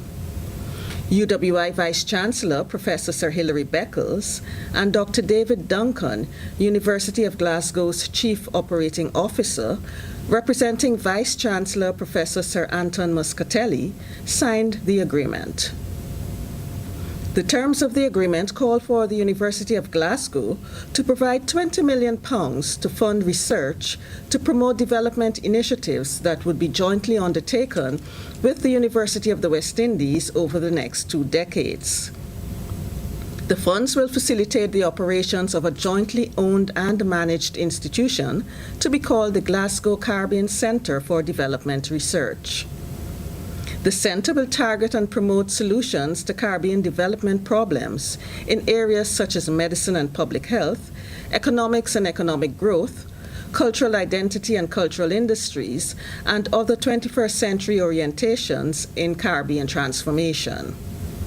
The money will be invested in policy research in science and technology, society and economy, and education and advocacy that seek to repair the debilitating consequences of slavery and colonization that continue to hold back Caribbean development, the University of the West Indies said.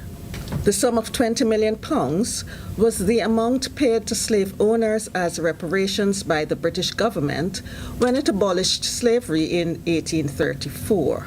The agreement, the University of the West Indies said, represents the first occasion on which a slavery-enriched British or European institution has apologized for its part in slavery and committed funds to facilitate a reparations program. And the University College, Oxford, has appointed Baroness Valerie Amos as its first female master. Baroness Amos, a Guyanese by birth, will also become the first black head of an Oxford college when her appointment becomes effective next August. Baroness Amos said, "I am honored to have been appointed as Master of University College, Oxford. I look forward to taking up my role next year and joining a community which prides itself on providing an outstanding scholarly environment, excellent teaching, and world-class research. Jamaica and Barbados welcomed President of the Republic of Kenya, His Excellency Uhuru Kenyatta, who paid state visits to the two CARICOM member states over the past week. President Kenyatta was in Jamaica for 3 days, during which he was special guest of Prime Minister Holness at Jamaica's independence celebration.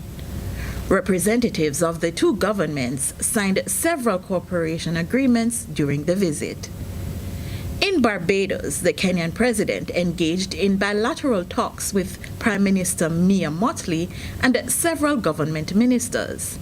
He attended a business forum that was designed to sensitize officials on the investment and trade opportunities in Barbados and Kenya.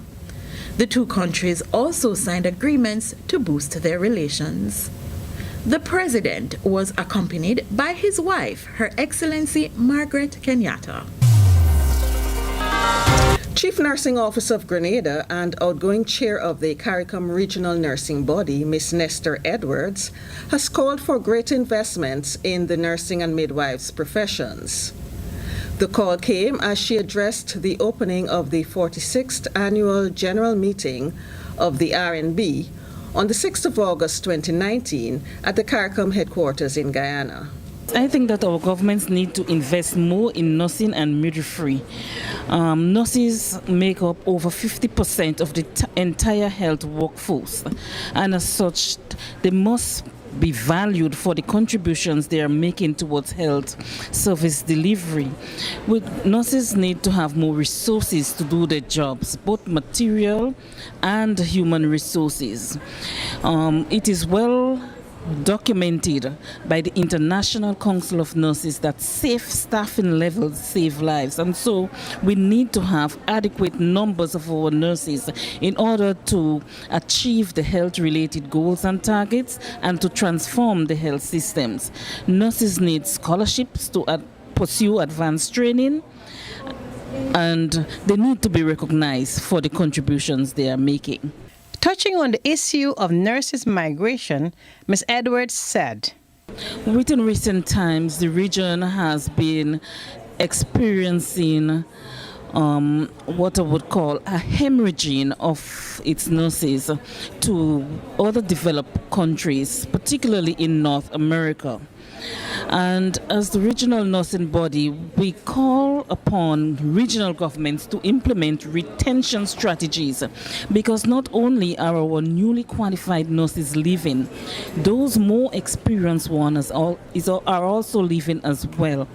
And there are reasons why poor retention strategies is damaging.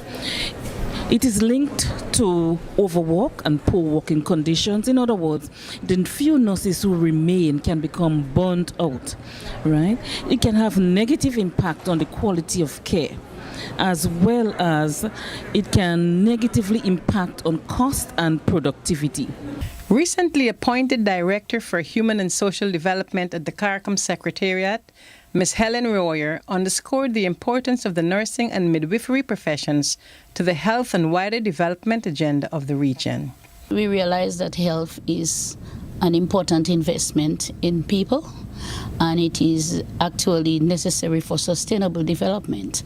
When we look at the nurses, both the midwife and the nurse, general nurse, you would realize that nurses, they represent the highest percentage of the health workforce. That means to say the role that they play cannot be underscored. They are pivotal to the enhancement and advancement of the health agenda. And my expectation would be that they would help shape that agenda. And they could do that in several ways. If we look at the competencies in the area of the education training, I would expect that both nurse midwife and the general nurse would be very well informed, and they would be able to have the capacity to be able to transform a lot of the agendas that we have at the level of the member states. She shared briefly on the relevance of this strategic plan, which she said, Actually, we just had this meeting with the regional nursing body, and one of the key activities of that meeting was reviewing the strategic framework. And the priority is actually on 4 main components. It is about nursing and midwifery education, governance, leadership, and training. Incoming chair of the regional nursing body highlighted the implementation of the strategic framework as one of the several priorities of her tenure. There are some priority areas I would like to work on during my tenure. As I said, we've just completed the strategic plan for nursing and midwifery 2020-24. So apart from that now, we'd like to work on the implementation plan for that strategic plan. Not just working on and completing the implementation plan, but to also see the implementation of the implementation plan, actually implementing the plan. Also, what I would like to see during my tenure going forward is the harmonization of midwifery education, midwifery practice throughout the region. We have started to work on the harmonization of the curriculum, so I would love to see that through to the end before the end of my tenure, God spare life. Welcoming the opportunity to serve on the body, Ms. De Silva voiced her expectation. My expectations is to work diligently to achieve the mandate of the regional nursing body. Also to get the support and buy-in from all stakeholders where the mandate of the RNB is concerned. Dr. Oscar Ochoa also shared his thoughts on what was the major highlight of the meeting for him, elaborating on the issue of the assistive nursing program. As members of the regional nursing body, we are extremely sensitive about the growing shortages and the availability of nursing and midwifery personnel. And as a consequence, we recognize from a policy level, different governments are using different strategies to help to meet the demands for services, albeit with the use of less qualified members of the health team. And as a region, we recognize that this is an initiative that will need our support. The RNB acts as a coordinating mechanism for the meeting of government, chief nursing and midwifery officers, and other institutions responsible for education and regulation and nursing and midwifery in the region. The CARICOM endorsed and supported body was formed in 1972 and comprises representatives from the member states, associate states, and regional institutions. The region's mega cultural festival is just days away. The 14th staging of the Caribbean Festival of Arts, popularly called CariFesta, will be in Trinidad and Tobago from the 16th to the 25th of August 2019, and it promises to be an epic event. CARICOM News Time spoke with Dr. Hilary Brown, Program Manager, Culture and Community Development at the CARICOM Secretariat, to get an update.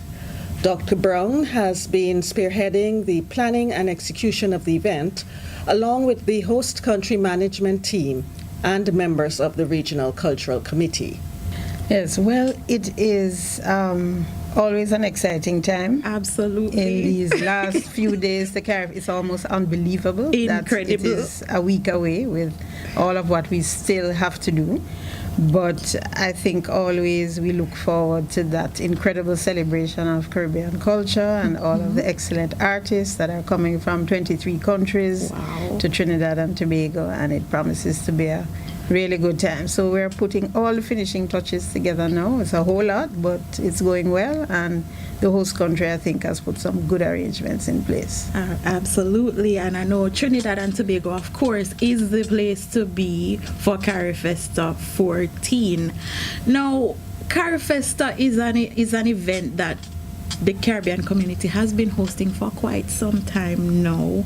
And people might be thinking, oh yes, we're going to Trinidad for a good time. This is going to be so much fun. It has been done in Barbados, Haiti, Jamaica, so many of our member states. Now, why are we hosting this festival? I mean, do we just love to have a good time? Of course we do, but there has to be some kind of strategic reason that we're doing this as the CARICOM Secretariat and the Caribbean community. Well, we consider CARIFESTA to be the flagship cultural festival and activity of the community.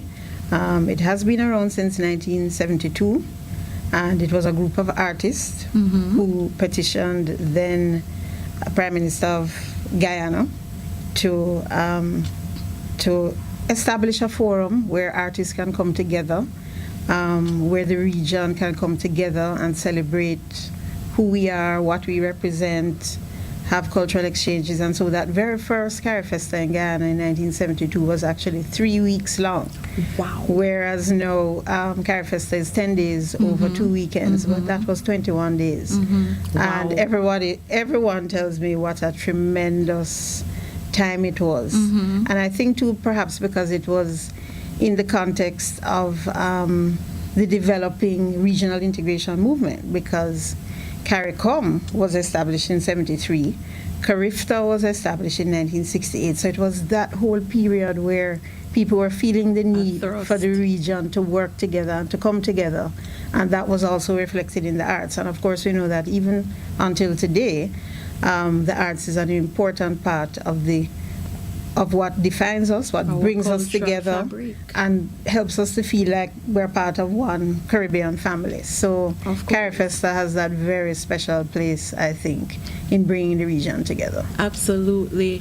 And of course, since we know that CARIFESTA is such an important cultural event for the region, people want to know what to look forward to at this event. So tell us, what are we to expect at this festival? I mean, we've been telling people, oh, it's a mega cultural festival. It's going to be fun. It's going to be exciting. What's going to make it such an epic event? Well, the thing about CARIFESTA, there is something there for everybody. And for people who like everything, then they're going to be really confused as to what to choose. And I think what's really good about how this CARIFESTA is being done by Trinidad and Tobago is that they have established partnerships with different cultural groups and festivals. So it's almost like a series of mini festivals within the bigger festival. So the Trinidad and Tobago Film Festival is organizing the whole film component. And so that's going to be excellently done. The Bocas Literary Festival, which is highly acclaimed throughout the region as a literary festival, they're organizing that component with tributes to Walcott and so on. And then, of course, we're going to have our signal events. Our signal events are where are events that are identified as with performances or with artists performing at the highest level. So there will be a signal event in dance. There's going to be a high-end fashion show at the Hyatt. And then, of course, there's the partnership with UWI and the symposium. So if you're into papers and academics and thinking about the role of culture in society, then there's an incredible program at the UWI. And you're going to be talking about reparations. Yes, we have a reparations panel on the last day, which is going to be tremendous. Yes, we're going to be breaking it down so that people can understand what reparations really means to the average person. Right. And sort of take it out of the ivory tower. So it really is shaping up to be a great program. There's a robust youth and children's village, and of course the Grand Market is shaping up in a fabulous way. Yes, I'm told we can walk the streets of the Caribbean only by visiting Trinidad and Tobago this year. Absolutely, and in fact I saw a little peek preview, and so they're going to have facades in the Grand Market of Starbrook Market and of the Presidential Palace in Suriname. It's going to be tremendous. Looking forward to seeing that. That should be I think there are going to be a lot of selfies and pictures being taken in front of these facades, which basically they have dedicated to previous hosts of CARIFESTA. So Ghana will be there, other countries yes, of the region, of course. Barbados and so on. It's going to be good. It's looking And I hear good. there's going to be a big concert with Machel and Shaggy. I know you spoke about that before. I know you're planning to be there. But of course. I am too. So another great thing that happened in this CARIFESTA is that Trinidad and Tobago engaged brand ambassadors.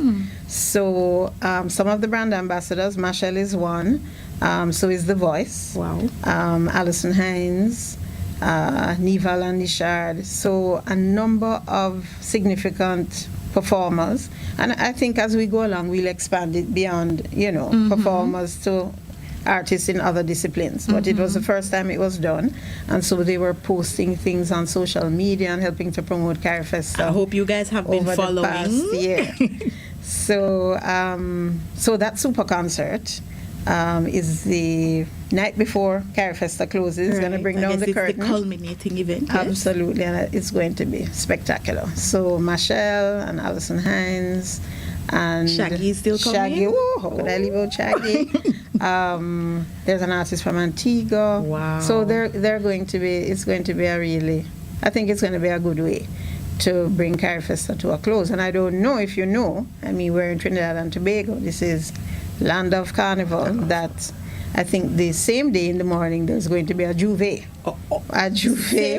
Yes, no. Heading into the savannah. So make sure you bring I guess I need to dress your the wear. part. That's right, so that you can get your modern paint. Oh boy! So yes, they're really planning a very nice celebration, and we're going to have a good turnout, and it's going to be a blast. Okay, well, I know all of the planning that has gone into it. I've been to some of the meetings, and I know that it has been a long time coming, and we're looking forward to this event, and we're looking forward to you being there.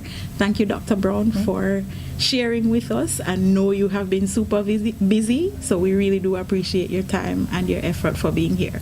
Thank you very much, Yassine. It was a pleasure, as always. For more details on these and other stories, visit the CARICOM Secretariat news site today.caricom.org or the CARICOM website at caricom.org. Like our Facebook page, follow us on Twitter, and be sure to subscribe to our YouTube channel. See you next time.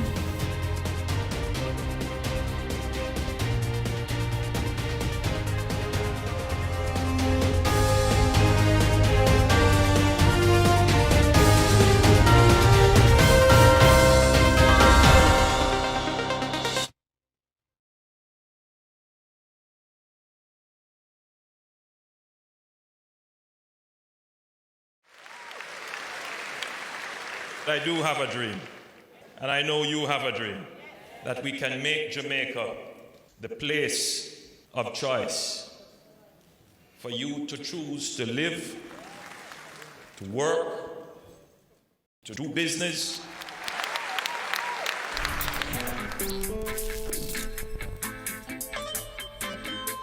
We are going for the Jamaica we want.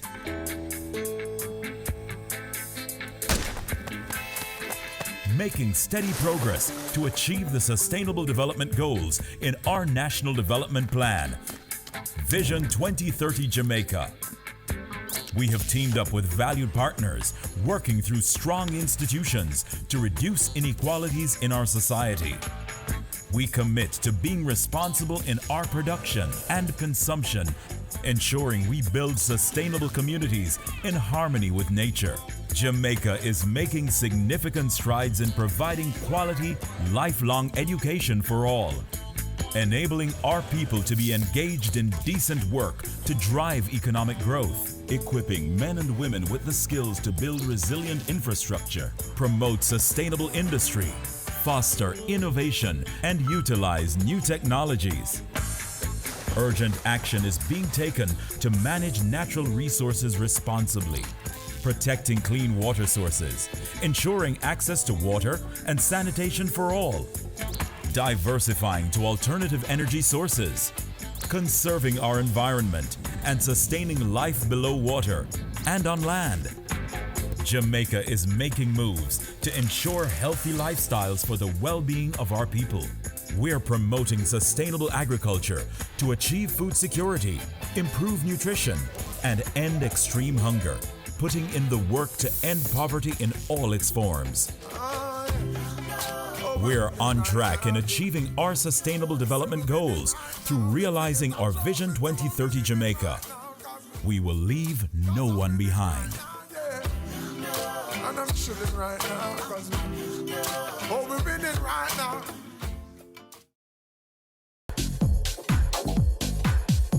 My name is Levon Flynn, and you're watching Business Access TV. Serious about business.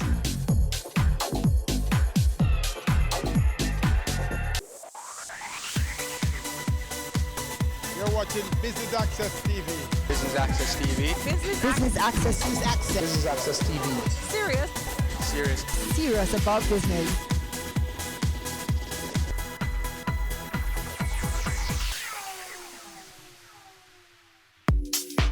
The Mona School of Business and Management hosted its 4th business conference at the Jamaica Pegasus Hotel, and Business Access TV was there to bring you the highlights. Stay tuned.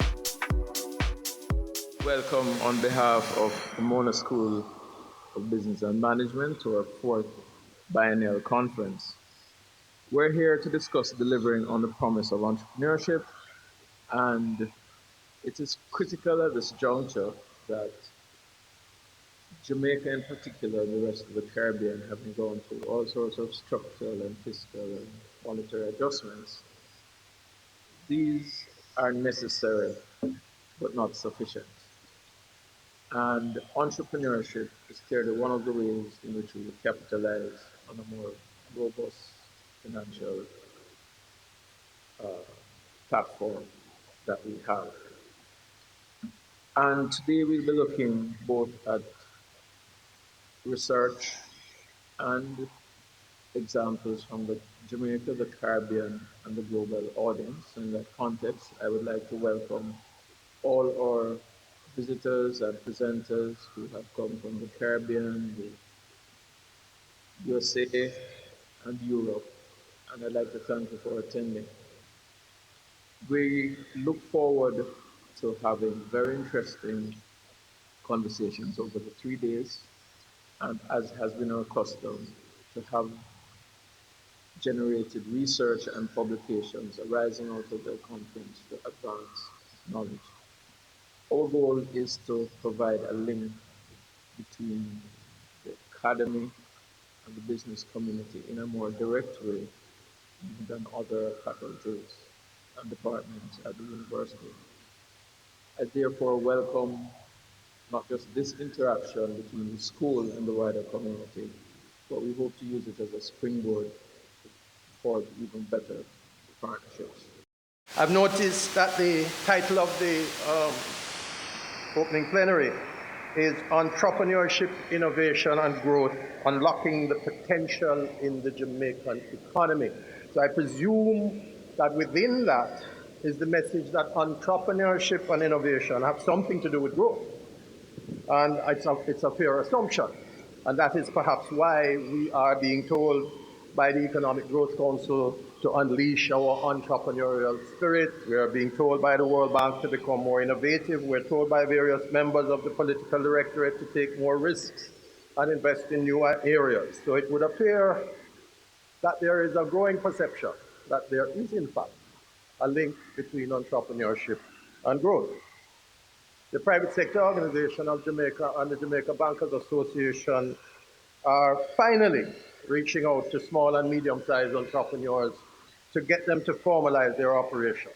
So all of this is good. I think there's an energy that is starting. Unfortunately, that has happened before, but there is an energy that's starting that we need to keep going. And we need to understand that, or figure out whether it is a magic bullet or it is the beginning of a new paradigm that must be adopted by all of us across the board in order for us to secure mature development as a nation, as a society. I think we need to take a look at the historical context of our country so that we understand not only where we are, or we got here, but we can try and use it to map where we're going. But before I do that, I just wanted to give a commercial plug for the efforts of the Jamaica Bankers Association and the member bankers for the initiative to allow access to finance and to encourage access to finance for the SMEs and the medium-sized businesses. It's important for us to understand that the current definition of an SME is a business entity having between 1 and 50 employees and an annual turnover of less than $150 million. So that is the spectrum of enterprises that we at the PSOJ and the JBA are trying to capture. And the aim is to bring greater awareness of this SME sector to the extremely numerous and detailed programs that the government's access to finance agenda has established since 2016. And also, we want to provide input and support for the adoption and the expansion of the access to finance program across most of the stakeholder sectors through a process of education, facilitation, and familiarization. So the project has two streams. It has the access to finance stream, and it has a reverse factoring program, which is being developed in conjunction with the DBJ to enable small businesses to better manage their receivables. Cash flow is extremely important to small businesses, and we need to assist them in their management of it and in their collection of their debt. So the hope of the program is to foster better relationships between the banks and the small businesses, to simplify the credit processes and to make them easier and more transparent for the small businesses. We want to train the MSMEs, which is the term, in formalizing, regularizing, and structuring their business processes, and to allow them to unlock additional capital to allow for their business expansion. So as we contemplate how we can deliver on this promise of entrepreneurship in the Caribbean region, in our own Jamaican nation, I invite us to consider those factors which may possibly be standing in the way of us unlocking and unleashing our entrepreneurial potential. As a region and as a nation, we have a reputation of being a creativity powerhouse.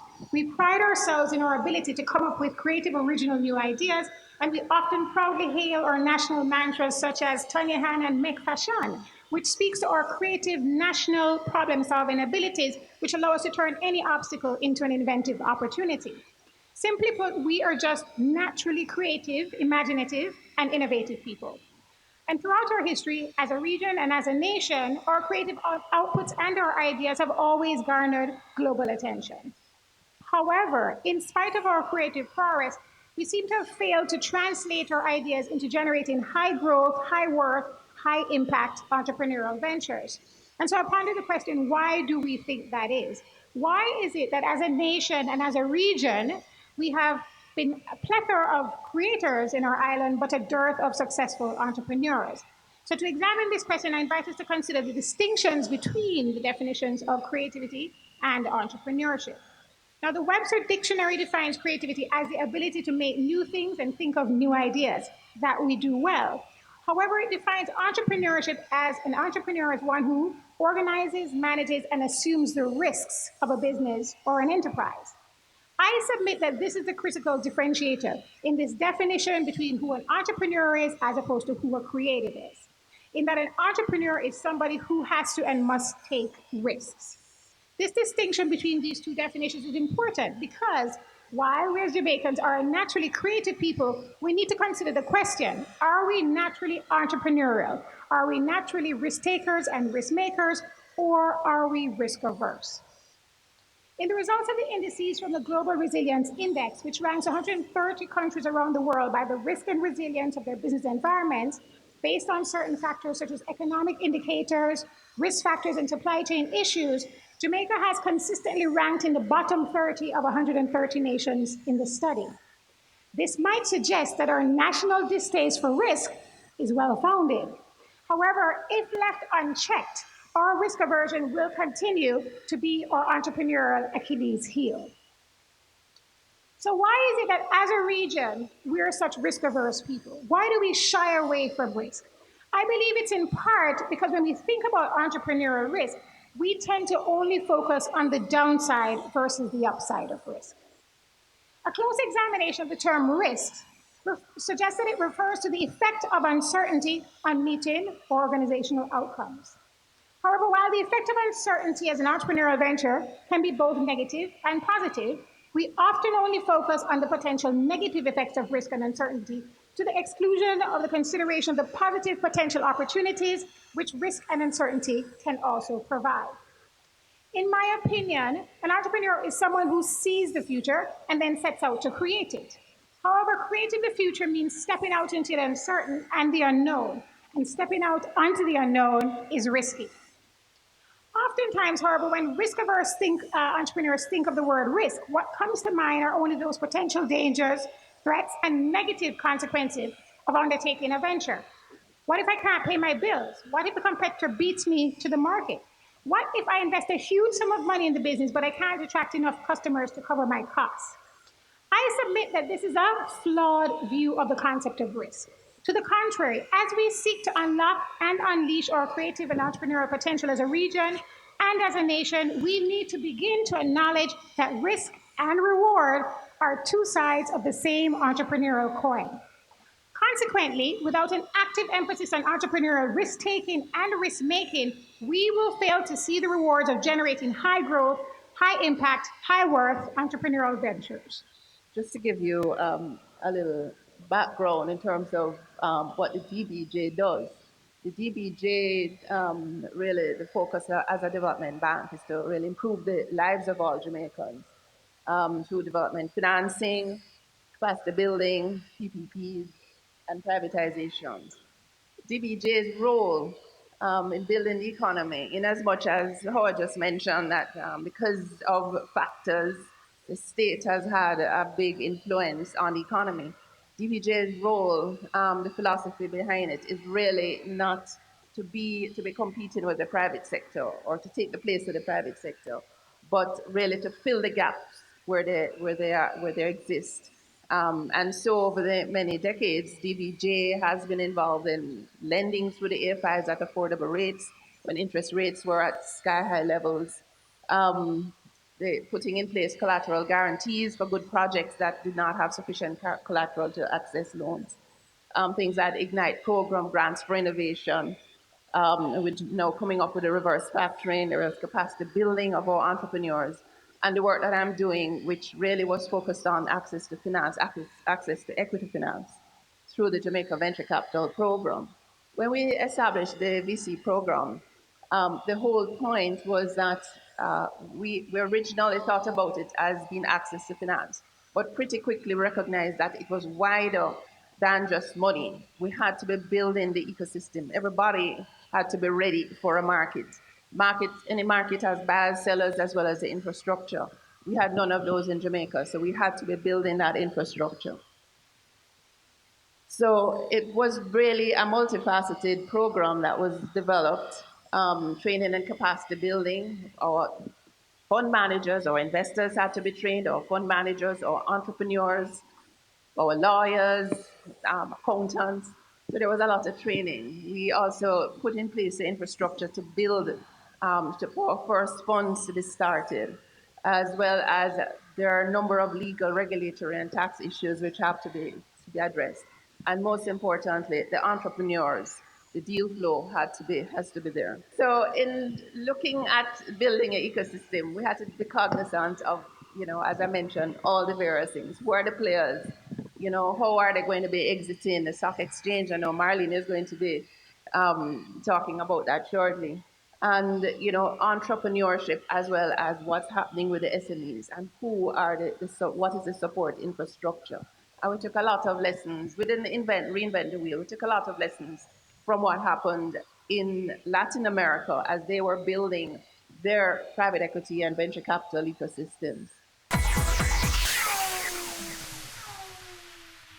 Have you seen it? It's BATV Live. Live streams of business news weekdays at 7:30 p.m. Stay on point Thursdays at 8 p.m. with our Business Current Affairs show. And Weekend Business Report Saturdays at 7:30 p.m. Wherever you are. Log on to our Facebook page at Business Access TV or visit our website at batvja.com. Live and at your fingertips. Business Access TV. Serious about business. Your business matters. Business Access TV offers you the most innovative and effective advertising solution for your business, specializing in B2B sales, cost-effective solutions, the customers you want, the repetition you need. No matter the size and nature of your company, your business matters. Call us at 876-618-2870 or email us at sales@batvja.com. Business Access TV, serious about business. It's season 12, and Wealth Magazine Business Access is here to keep you business savvy. With an impressive mix of some of Jamaica's most inspiring business moguls, we continue to keep Jamaica informed, empowered, and ready to dominate. Tune in Sundays at 5 p.m. only on BATV. You're watching Business Access. Business Access. Business Access. Business Access TV. Serious about business.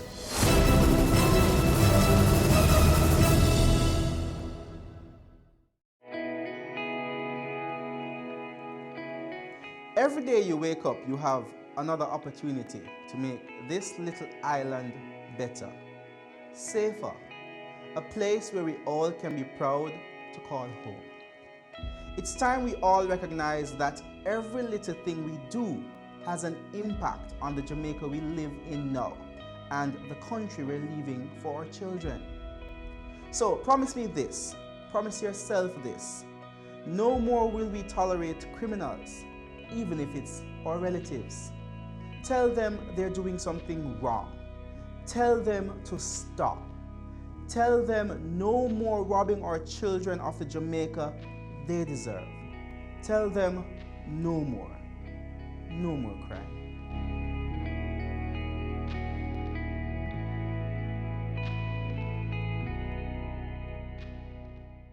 Ready for cable for as little as $100? Ready for no monthly cable bill? Ready for 10 TV channels absolutely free? Then pick up our Ready TV box at authorized stores for $4,500. Hook it up to your TV set, then top it up with Ready Credit for 1, 7, or 30 days. Buy now and get $1,000 free Ready Credit and start watching your favorite shows. Pick it up, hook it up, top it up. Ready TV. Prepaid cable TV when you're ready. Now serving Kingston and St. Catherine. Limited time offer while stocks last. Conditions apply.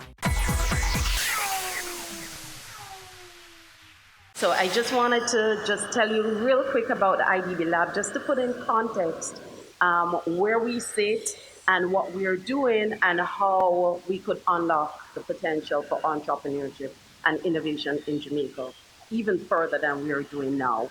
I like the way we started the panel. So we started off looking at the research, because research and development is very integral in all that we have to do as SMEs and entrepreneurs and when we're taking on innovation. We looked at the risk approach to it, smart risk taking. We also looked at our history, where we're coming from, because culturally that's still going to be ingrained in us. And then we looked at the capacity building and all the different elements that's needed. So I want to take you through unlocking that potential that's there and first introducing you to IDB Lab. So IDB Lab is a part of the IDB Group. We serve over 650 million persons across the world. We are a part of a group with IDB Invest. IDB works with the government. IDB Invest works with private sector, and then IDB Lab works with different corporate entities, civil society, NGOs, towards solving developmental problems. I'll go back to what Mr. Mitchell had said about inclusiveness. That's what IDB is all about.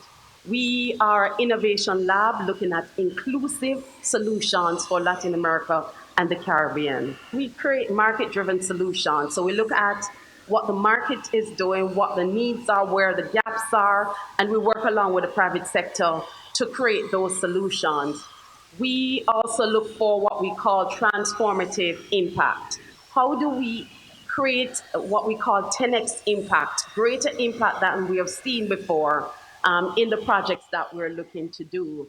And we're very focused on vulnerable society. This is the inclusiveness that Mr. Mitchell was talking about. Where does the poor and the disabled and those persons who don't have access to goods or services, how can we help to solve some of those problems, elevating those persons, improving their lives so that they can be contributing to the growth of the society?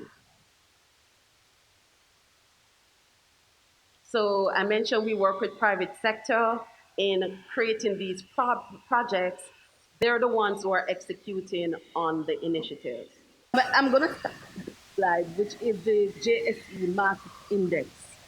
And it is an index taken from Bloomberg yesterday, which really shows that point to point from last year, this time to this year, the market index has gone up by 61.76%. And that is showing you really the power of what happens when businesses are financed and the value created at each stage. So you can see that the index speak about companies and the value that has gone from point of last year to now is an increase of 61.7%. Year to date, 27%. I'm going to share a little bit with you as to why this could happen. But let us talk about the stock exchange group. We are 50 years today, this year, and what we did, we set out to ensure that there was confidence in the market by forming the Jamaica Central Securities Depository in 1998. And in order to broaden the services of the financial sector, in 2008, we formed the trustee division. And this is in order for persons to have confidence in the market when we talk about funding. When we talk about access to equity capital, one of the main pillars is confidence in the market. So the idea of the stock exchange is that we can raise equity, and that is, having shareholders in your company, but also debts can be raised on the market as well. And every once in a while, we do have some simple innovations that allow for markets to grow and for persons to get money and to grow their business. And so in 2009, we created the junior market, and which shows a collaboration between government and the private sector, which offers, because persons have asked what is offered to incentivize businesses to grow, to access capital. And we have the junior market where with the government's collaboration, we have a 10-year corporate tax holiday. We also have the support of the depository, as I said before, and we are in 40 clients in 5 CARICOM states. So we are all over the Caribbean. What is our market performance? For the main market, we have 55 companies as at June, and 55 securities and 42 companies. For the junior market, because we have the junior market, as I said, as at June, we have 41 companies. So the companies have come to market and have grown, and representing 38 securities.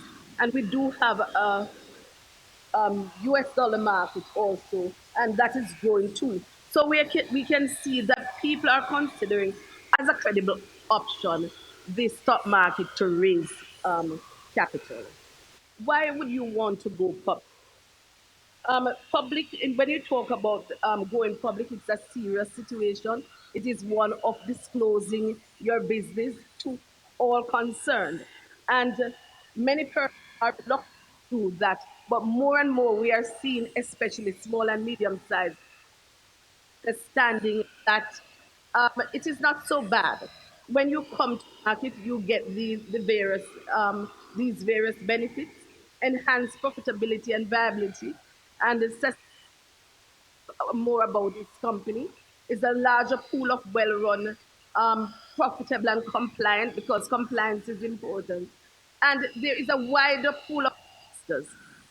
When probably 5 or so years ago, you had less persons willing to invest in companies that come to market. So you would have probably 20, 30 investors in any what is called an IPO. Now we have thousands of companies, of investors that will invest in companies. So for those persons who are business people, don't be afraid. Persons will invest in you if you have a credible idea and a good plan. We have seen on the level of the macro level that employment has increased, and it is a sustainable economic growth because of that. Stop for a second and think about an incentive where you get 100% relief on your corporate tax for 5 years and 50% after. And you have in excess of 2,000 companies registered at the company's office. And we only have 40 since we have opened a junior market. It speaks to a bigger issue. So I have 3 minutes and I just want to touch on 2 quick things.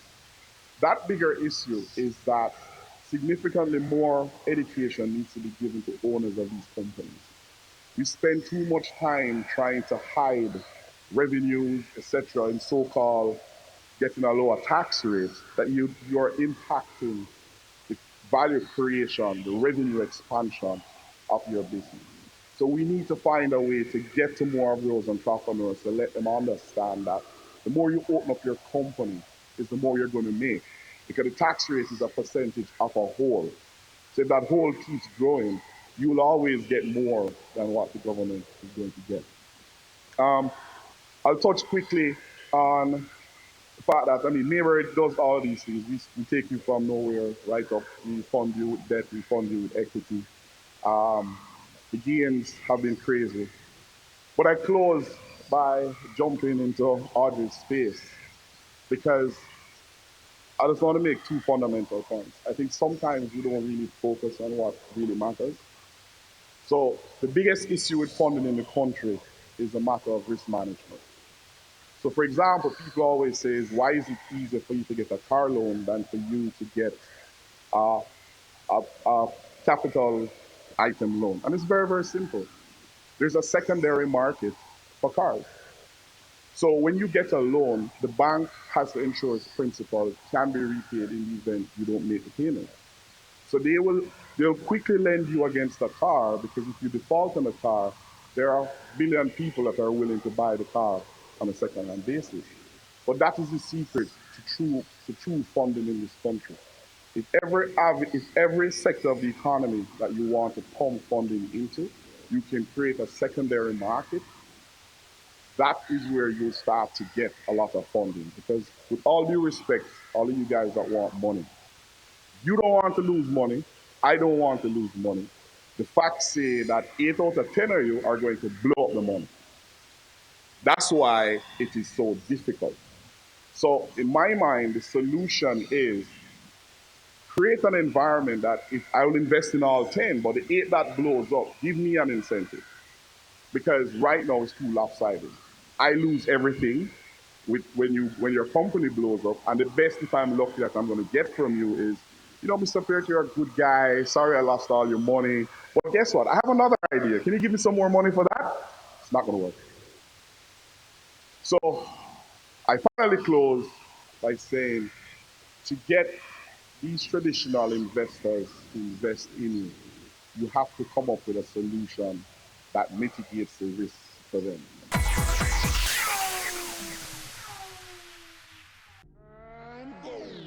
Career Moves has always explored interesting careers, highlighting all you may not have known about them. This season is no different. Coming back to Jamaica, everyone's like, Fizzy what? Fizzy who? When you find a bright boy or girl in the class and they say, what are you going to be? The parents say, you have to go be a doctor, you have to go be a lawyer.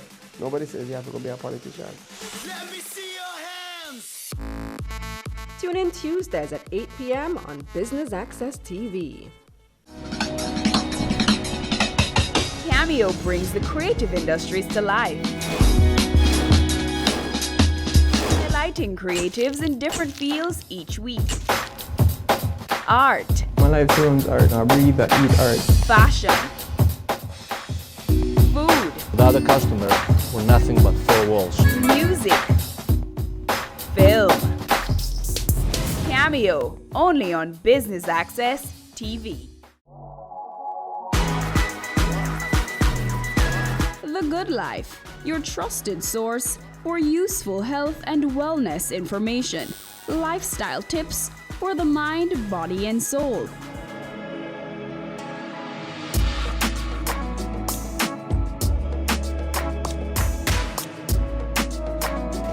Tune in Tuesdays at 8:30 p.m. on Business Access TV. Your business matters. Business Access TV offers you the most innovative and effective advertising solution for your business, specializing in B2B sales, cost-effective solutions, the customers you want, the repetition you need. No matter the size and nature of your company, your business matters. Call us at 876-618-28701 or email us at sales@batvja.com. Business Access TV, serious about business.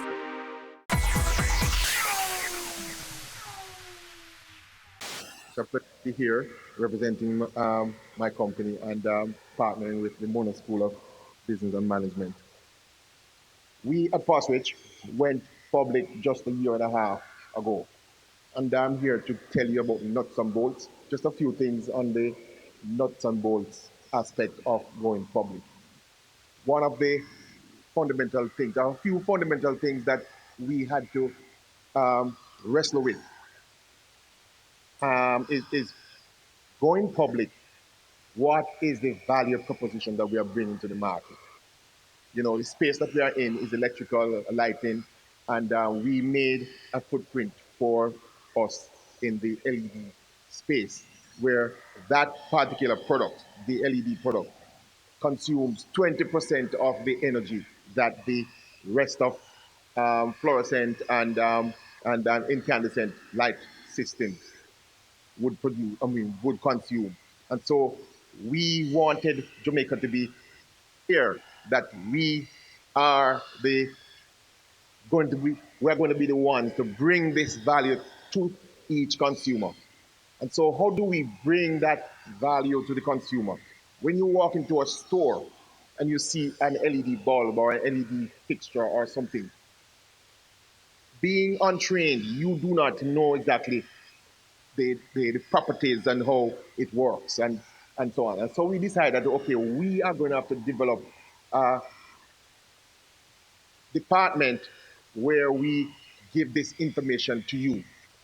So when you walk in, or when we call you, or when we visit you, we are going to teach you or tell you the features of using the LEDs and the benefits.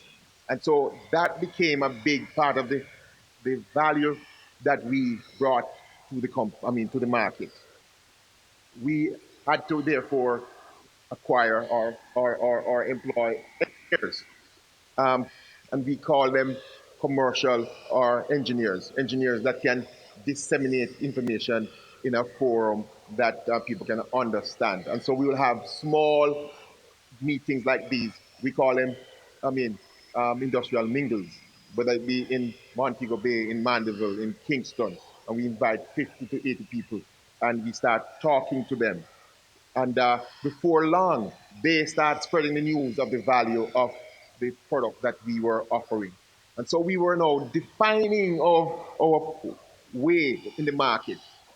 And in doing that, it gave us the freedom to feel more comfortable later on to go public, because now we were bringing the value that the other competitors were not bringing to the market at the time.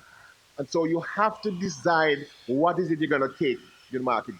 We were not manufacturing any products at that time, or we were not manufacturing them in Jamaica, because we had connections in Far East that we visited and we work with them to manufacture them, but they were not being manufactured in Jamaica. So we wanted to set ourselves apart from the competition. So one, understand what is it you're bringing to the market and what value you give them when they are to use your goods or services before you are thinking of going public.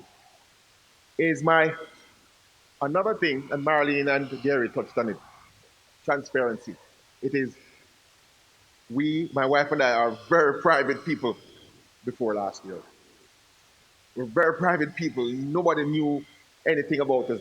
I mean, it was so difficult for us to open all of our accounting to our senior accountant. We used to manage it. But once we decided after talking about it and thinking about it that we're going to be going public. I do not even have the code to go into my accounts department anymore because you now put a system in place and you're not afraid of opening up your books or your business to the public. And so you have to decide that this is the way you want to go and that you're going to go in this way. So I come to you to talk to you about transforming the world in the Caribbean with entrepreneurship, sustainability, and innovation. It's time to turn climate change challenges into growth opportunities. I want to start today by taking a journey with you. Just as I grew up as an only child in Kingston and migrated to the US in high school, think about your experiences and where in Jamaica you're from, where you lived, where you grew up, your family, and what those experiences were like, what you aspired to be, and what you were frustrated with. It is said that our upbringing and life experiences shape us, the way we look at the world and our perspective. I think about my upbringing, born in a family from the great and no longer forgotten parish of St. Thomas, and raised in a matriarchal household. I think about the days when my grandmother made soursop juice and mango juice every time I visited her. I think about those frigid cold showers and the smell of kerosene lamps, and during intermittent power outages, and buckets of water because of the water shut off. And the other things like how I still boil water to this day, no matter where in the world I'm from. I see potential innovation in the challenges in our day-to-day life. Sometimes we're missing ideas and solutions from what is right in front of us. Sometimes we accept what has been occurring as commonplace, but I encourage every one of you to disrupt this status quo.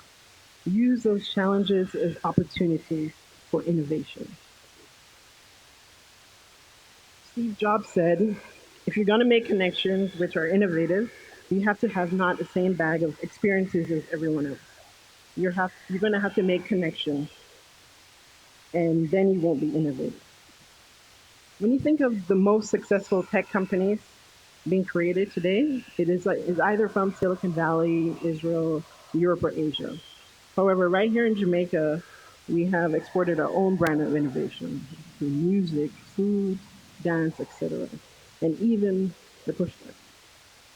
It is our family experiences, the history of migration, our culture and diversity of our people that makes us special and unique.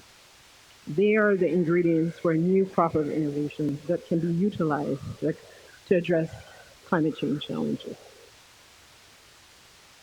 I believe that sustainability and climate change is the business and economic opportunity of the century. The world is under a climate emergency. If we don't, in the next 10 years, if we don't reduce the temperature by 1.5 degrees, we will be in a serious catastrophe. According to the UN, limiting global warming means that 420 million fewer people being exposed to severe heat waves, survival of tropical reefs, loss of fewer plants and animal species, and the protection of forests and wetland habitats. Climate change affects every industry, but most notably health, agriculture, water, and food, water and energy. Because of the increased acceptance and the urgency There has been a rapid increase of funding, governmental projects, and new startup innovations. The capital markets have also taken notice and are integrating environmental consideration, social impact, and governance into business and investment decisions. They are reallocating trillions of dollars to address this challenge. This is an enabling environment that presents an opportunity to create new products, new services, and solutions that will help and mitigate, adapt and mitigate the effects of climate change for everyone. Furthermore, because the islands in general are disproportionately affected, in some cases it gives us first mover advantage to innovate and create solutions in a small environment before scaling internationally. The time to innovate and take advantage of new business and social impact opportunity is now. We are currently feeling the effects of climate change. Last month, as many of you know, in Kingston, there was record temperatures. Kingston was not alone. In Alaska, the record temperature reached 32 degrees. In southern France, the record temperature reached 45.5 degrees Celsius. And it's just going to get hotter from here. As higher temperatures become more common, the demand for cooling devices will rise, driving the need for green innovation in the sector. Air conditioning is a twofold problem. It requires the use of more energy and uses chemicals that are harmful to global warming. There are hotter days coming, and there is both a need for new solutions and technologies that can keep us cool, but also reduce the effects of climate change.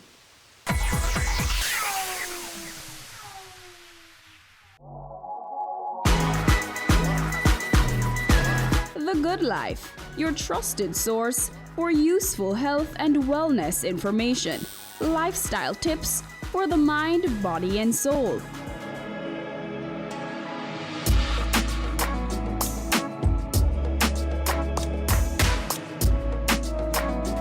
Tune in Tuesdays at 8:30 p.m. on Business Access TV.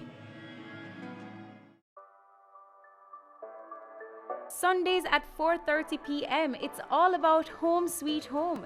Get your half-hour dose of the business of real estate, from laws and concepts to reality, building, buying, or renting. Or what about trends in decor or renovations? Home Sweet Home will keep you up to date.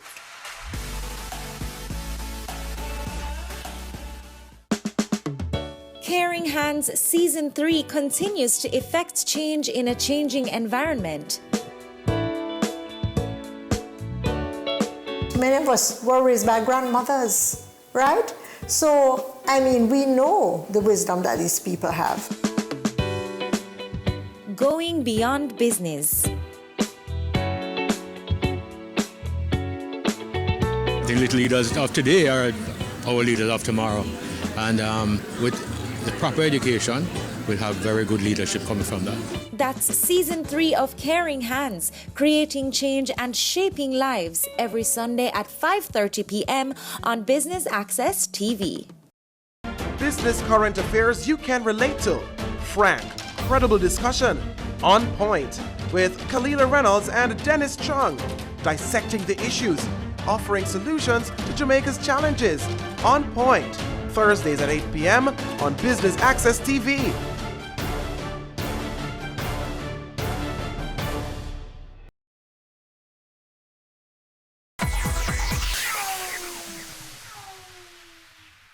So today I will be speaking about Airbnb, which is very topical. The emergence of Airbnb in Jamaica and some of the debates and concerns that we have. I'm going to be pointing to what I consider to be a research gap and some questions, a very brief literature review, tell you a little bit about my methodology, what I found out, and some preliminary conclusions. I want to say that this is part of a larger body of work, and it's very much still in progress. So two things, forgive me if everything isn't there, and secondly, I really welcome your comments, which will help me to, I can utilize them as I go forward. All right, so these are some of the headlines that we see, that we have seen over time. I just went to our local newspapers, and you can see there's quite a debate happening. And this happens everywhere Airbnb goes. Very few people are neutral. They either love it or they hate it. So most recently, in the last week, we have had the issue of taxation come up, and the whole issue about how much are people earning from Airbnb currently. The last comment that really caught my attention was from the JHTA, Jamaica Hotel and Tourism Association.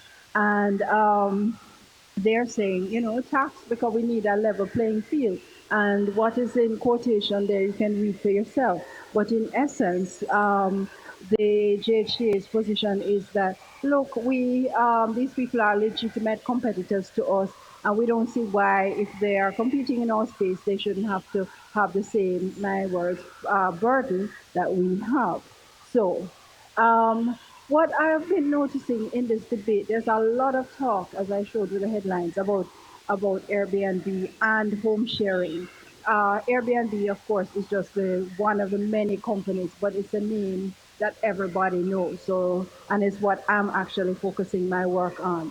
But there's a lot of stuff we don't know.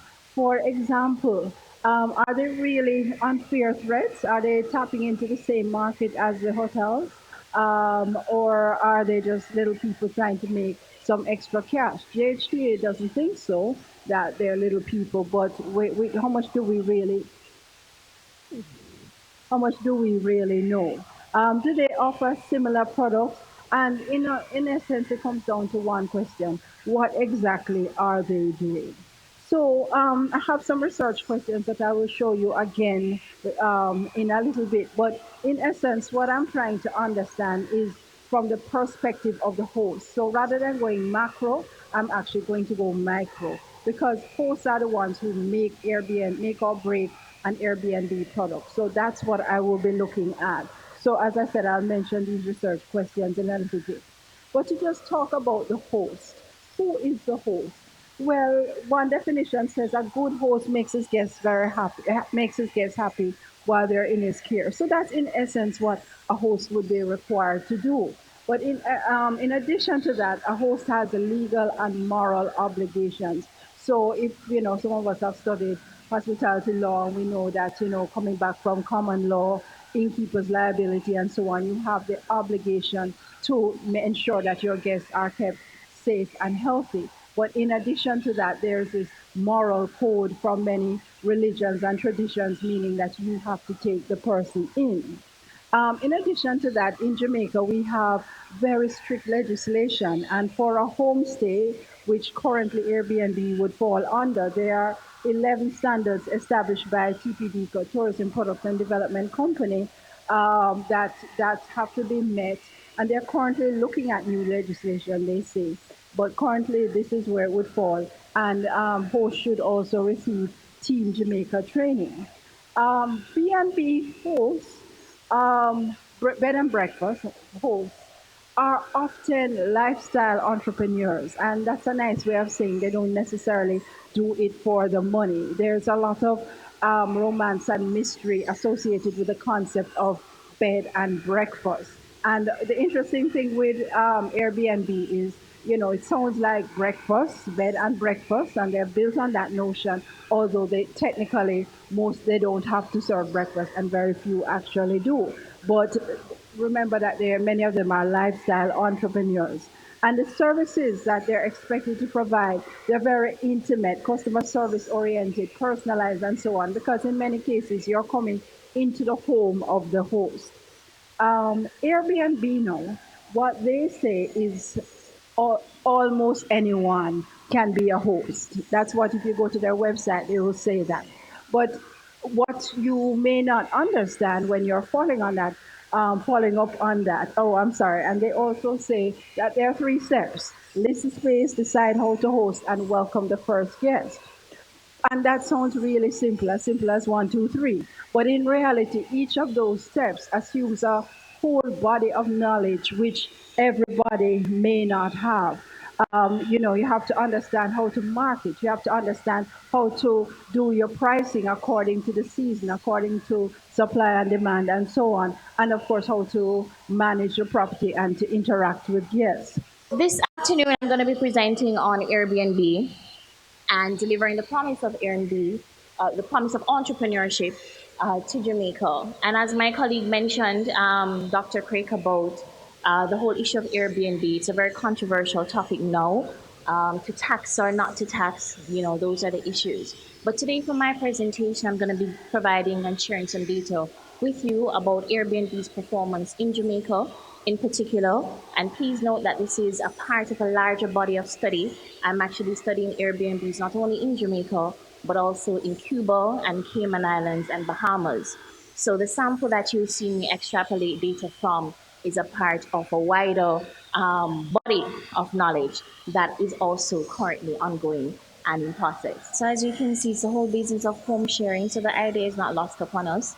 And another thing that we want to drive home is that the whole notion of Airbnb is really not new to the Jamaican tourism industry, Caribbean tourism industry by extension. We've always opened our homes to guests. It's just the way in which we're doing it is different. And technology has created a platform that allows for greater access to persons who are also seeking this kind of intimate relationship and more authentic experiences. So we're going to get into, again, some of the controversy I also took from the headlines because it's so topical. And as you can see, there's so many issues coming out, how many guests we're actually welcoming, where they're going, who are they staying with, to tax or not to tax. That's also a big question that is trying to be answered now. So it's very topical. But again, just to frame and contextualize it, the Airbnb is a part of the wider sharing economy. And I love that term, as you mentioned, the Uberification, is it? Yes, fantastic. Because really that's what it is. It stems from these radical innovations that allow people to make extra money. That's really what it is. So I looked at the literature again from sources and what persons are saying about the sharing economy, which we're now a part of. And that is why everybody's trying to get their slice of the pie. So Botsman in particular had mentioned that it's very hard for us to define in totality what the sharing economy is. However, Ryan and Botsman in 2017 and 15 respectively looked at it from calling it a collaborative economy, the on-demand services economy, the gig economy, the freelance economy. So if you hear any of these terms, they're all used interchangeably.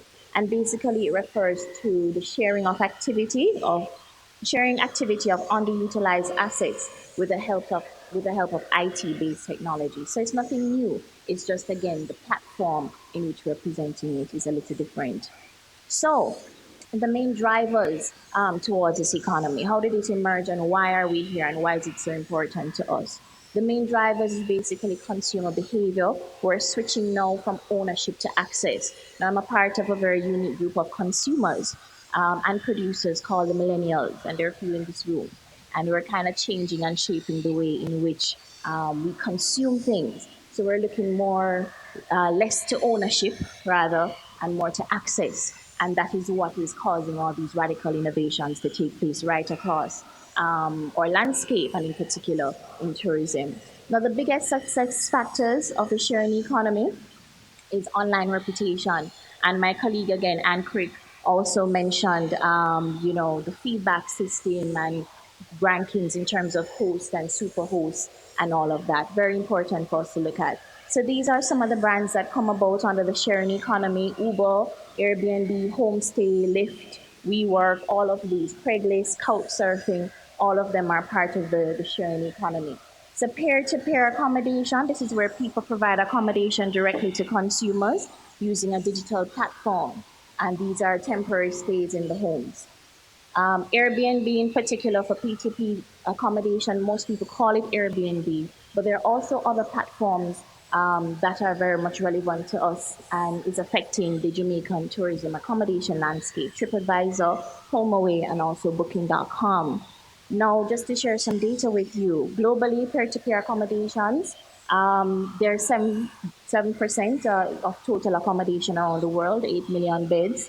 It's estimated that the number of transactions that took place was actually 75 billion US in 2017. And the trends and findings, again, the millennials are the ones who are driving this form of innovation. And also, it is not limited to budget travelers. It's not just about cheap travel, but efficient travel as well. And it was initially for the leisure market, but we find from my studies that the business traveler is also another trending market. So for entrepreneurs who are trying to get into Airbnb, an aspect that you could look at in terms of growth is catering to the needs of the business traveler. So Jamaica, what is happening with Jamaica and what does it mean for us going forward? Jamaica was chosen as one of the countries for a pilot study by the World Bank in 2018. So they came to the Ministry of Tourism and they wanted to study peer-to-peer accommodations in the Caribbean, and Jamaica was the country chosen. But why is the World Bank interested in peer-to-peer accommodation? It is said that it can help to eliminate poverty, boost shared prosperity, and also its contributions for income generation for a broader group of people, in particular women, which I'll be looking at tomorrow. So in Jamaica, just to put things into perspective, there is over 5,000 active listings on Airbnb in Jamaica, 7,600 in total. So that's a recent statistics that's coming from Airbnb. So we have 7,600 hosts, 5,000 active, which means they're actually getting bookings and doing well. TripAdvisor Rentals also has 2,300 listings. HomeAway has 950 listings, and Booking.com has 1,124. So it's not just Airbnb, but it's just that Airbnb is one of the platforms that has seen the most growth throughout the years.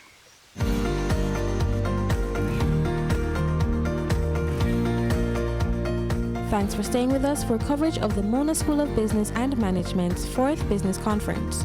You're watching Business Access TV, serious about business.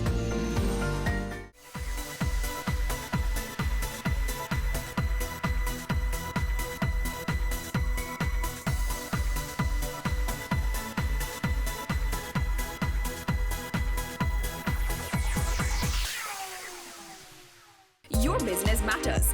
Business Access TV offers you the most innovative and effective advertising solution for your business, specializing in B2B sales, cost-effective solutions, the customers you want, the repetition you need. No matter the size and nature of your company, your business matters. Call us at 876-618-2870 or email us at sales@batvja.com. Business Access TV, serious about business. Every day you wake up, you have another opportunity to make this little island better, safer, a place where we all can be proud to call home. It's time we all recognize that every little thing we do has an impact on the Jamaica we live in now and the country we're leaving for our children. So promise me this, promise yourself this: no more will we tolerate criminals, even if it's our relatives. Tell them they're doing something wrong. Tell them to stop. Tell them no more robbing our children of the Jamaica they deserve. Tell them no more crime.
has always explored interesting careers, highlighting all you may not have known about them. This season is no different. Coming back to Jamaica, everyone's like, Fizzy what? Fizzy who? When you find a bright boy or girl in the class and they say, what are you going to be? The parents say, you have to go be a doctor, you have to go be a lawyer.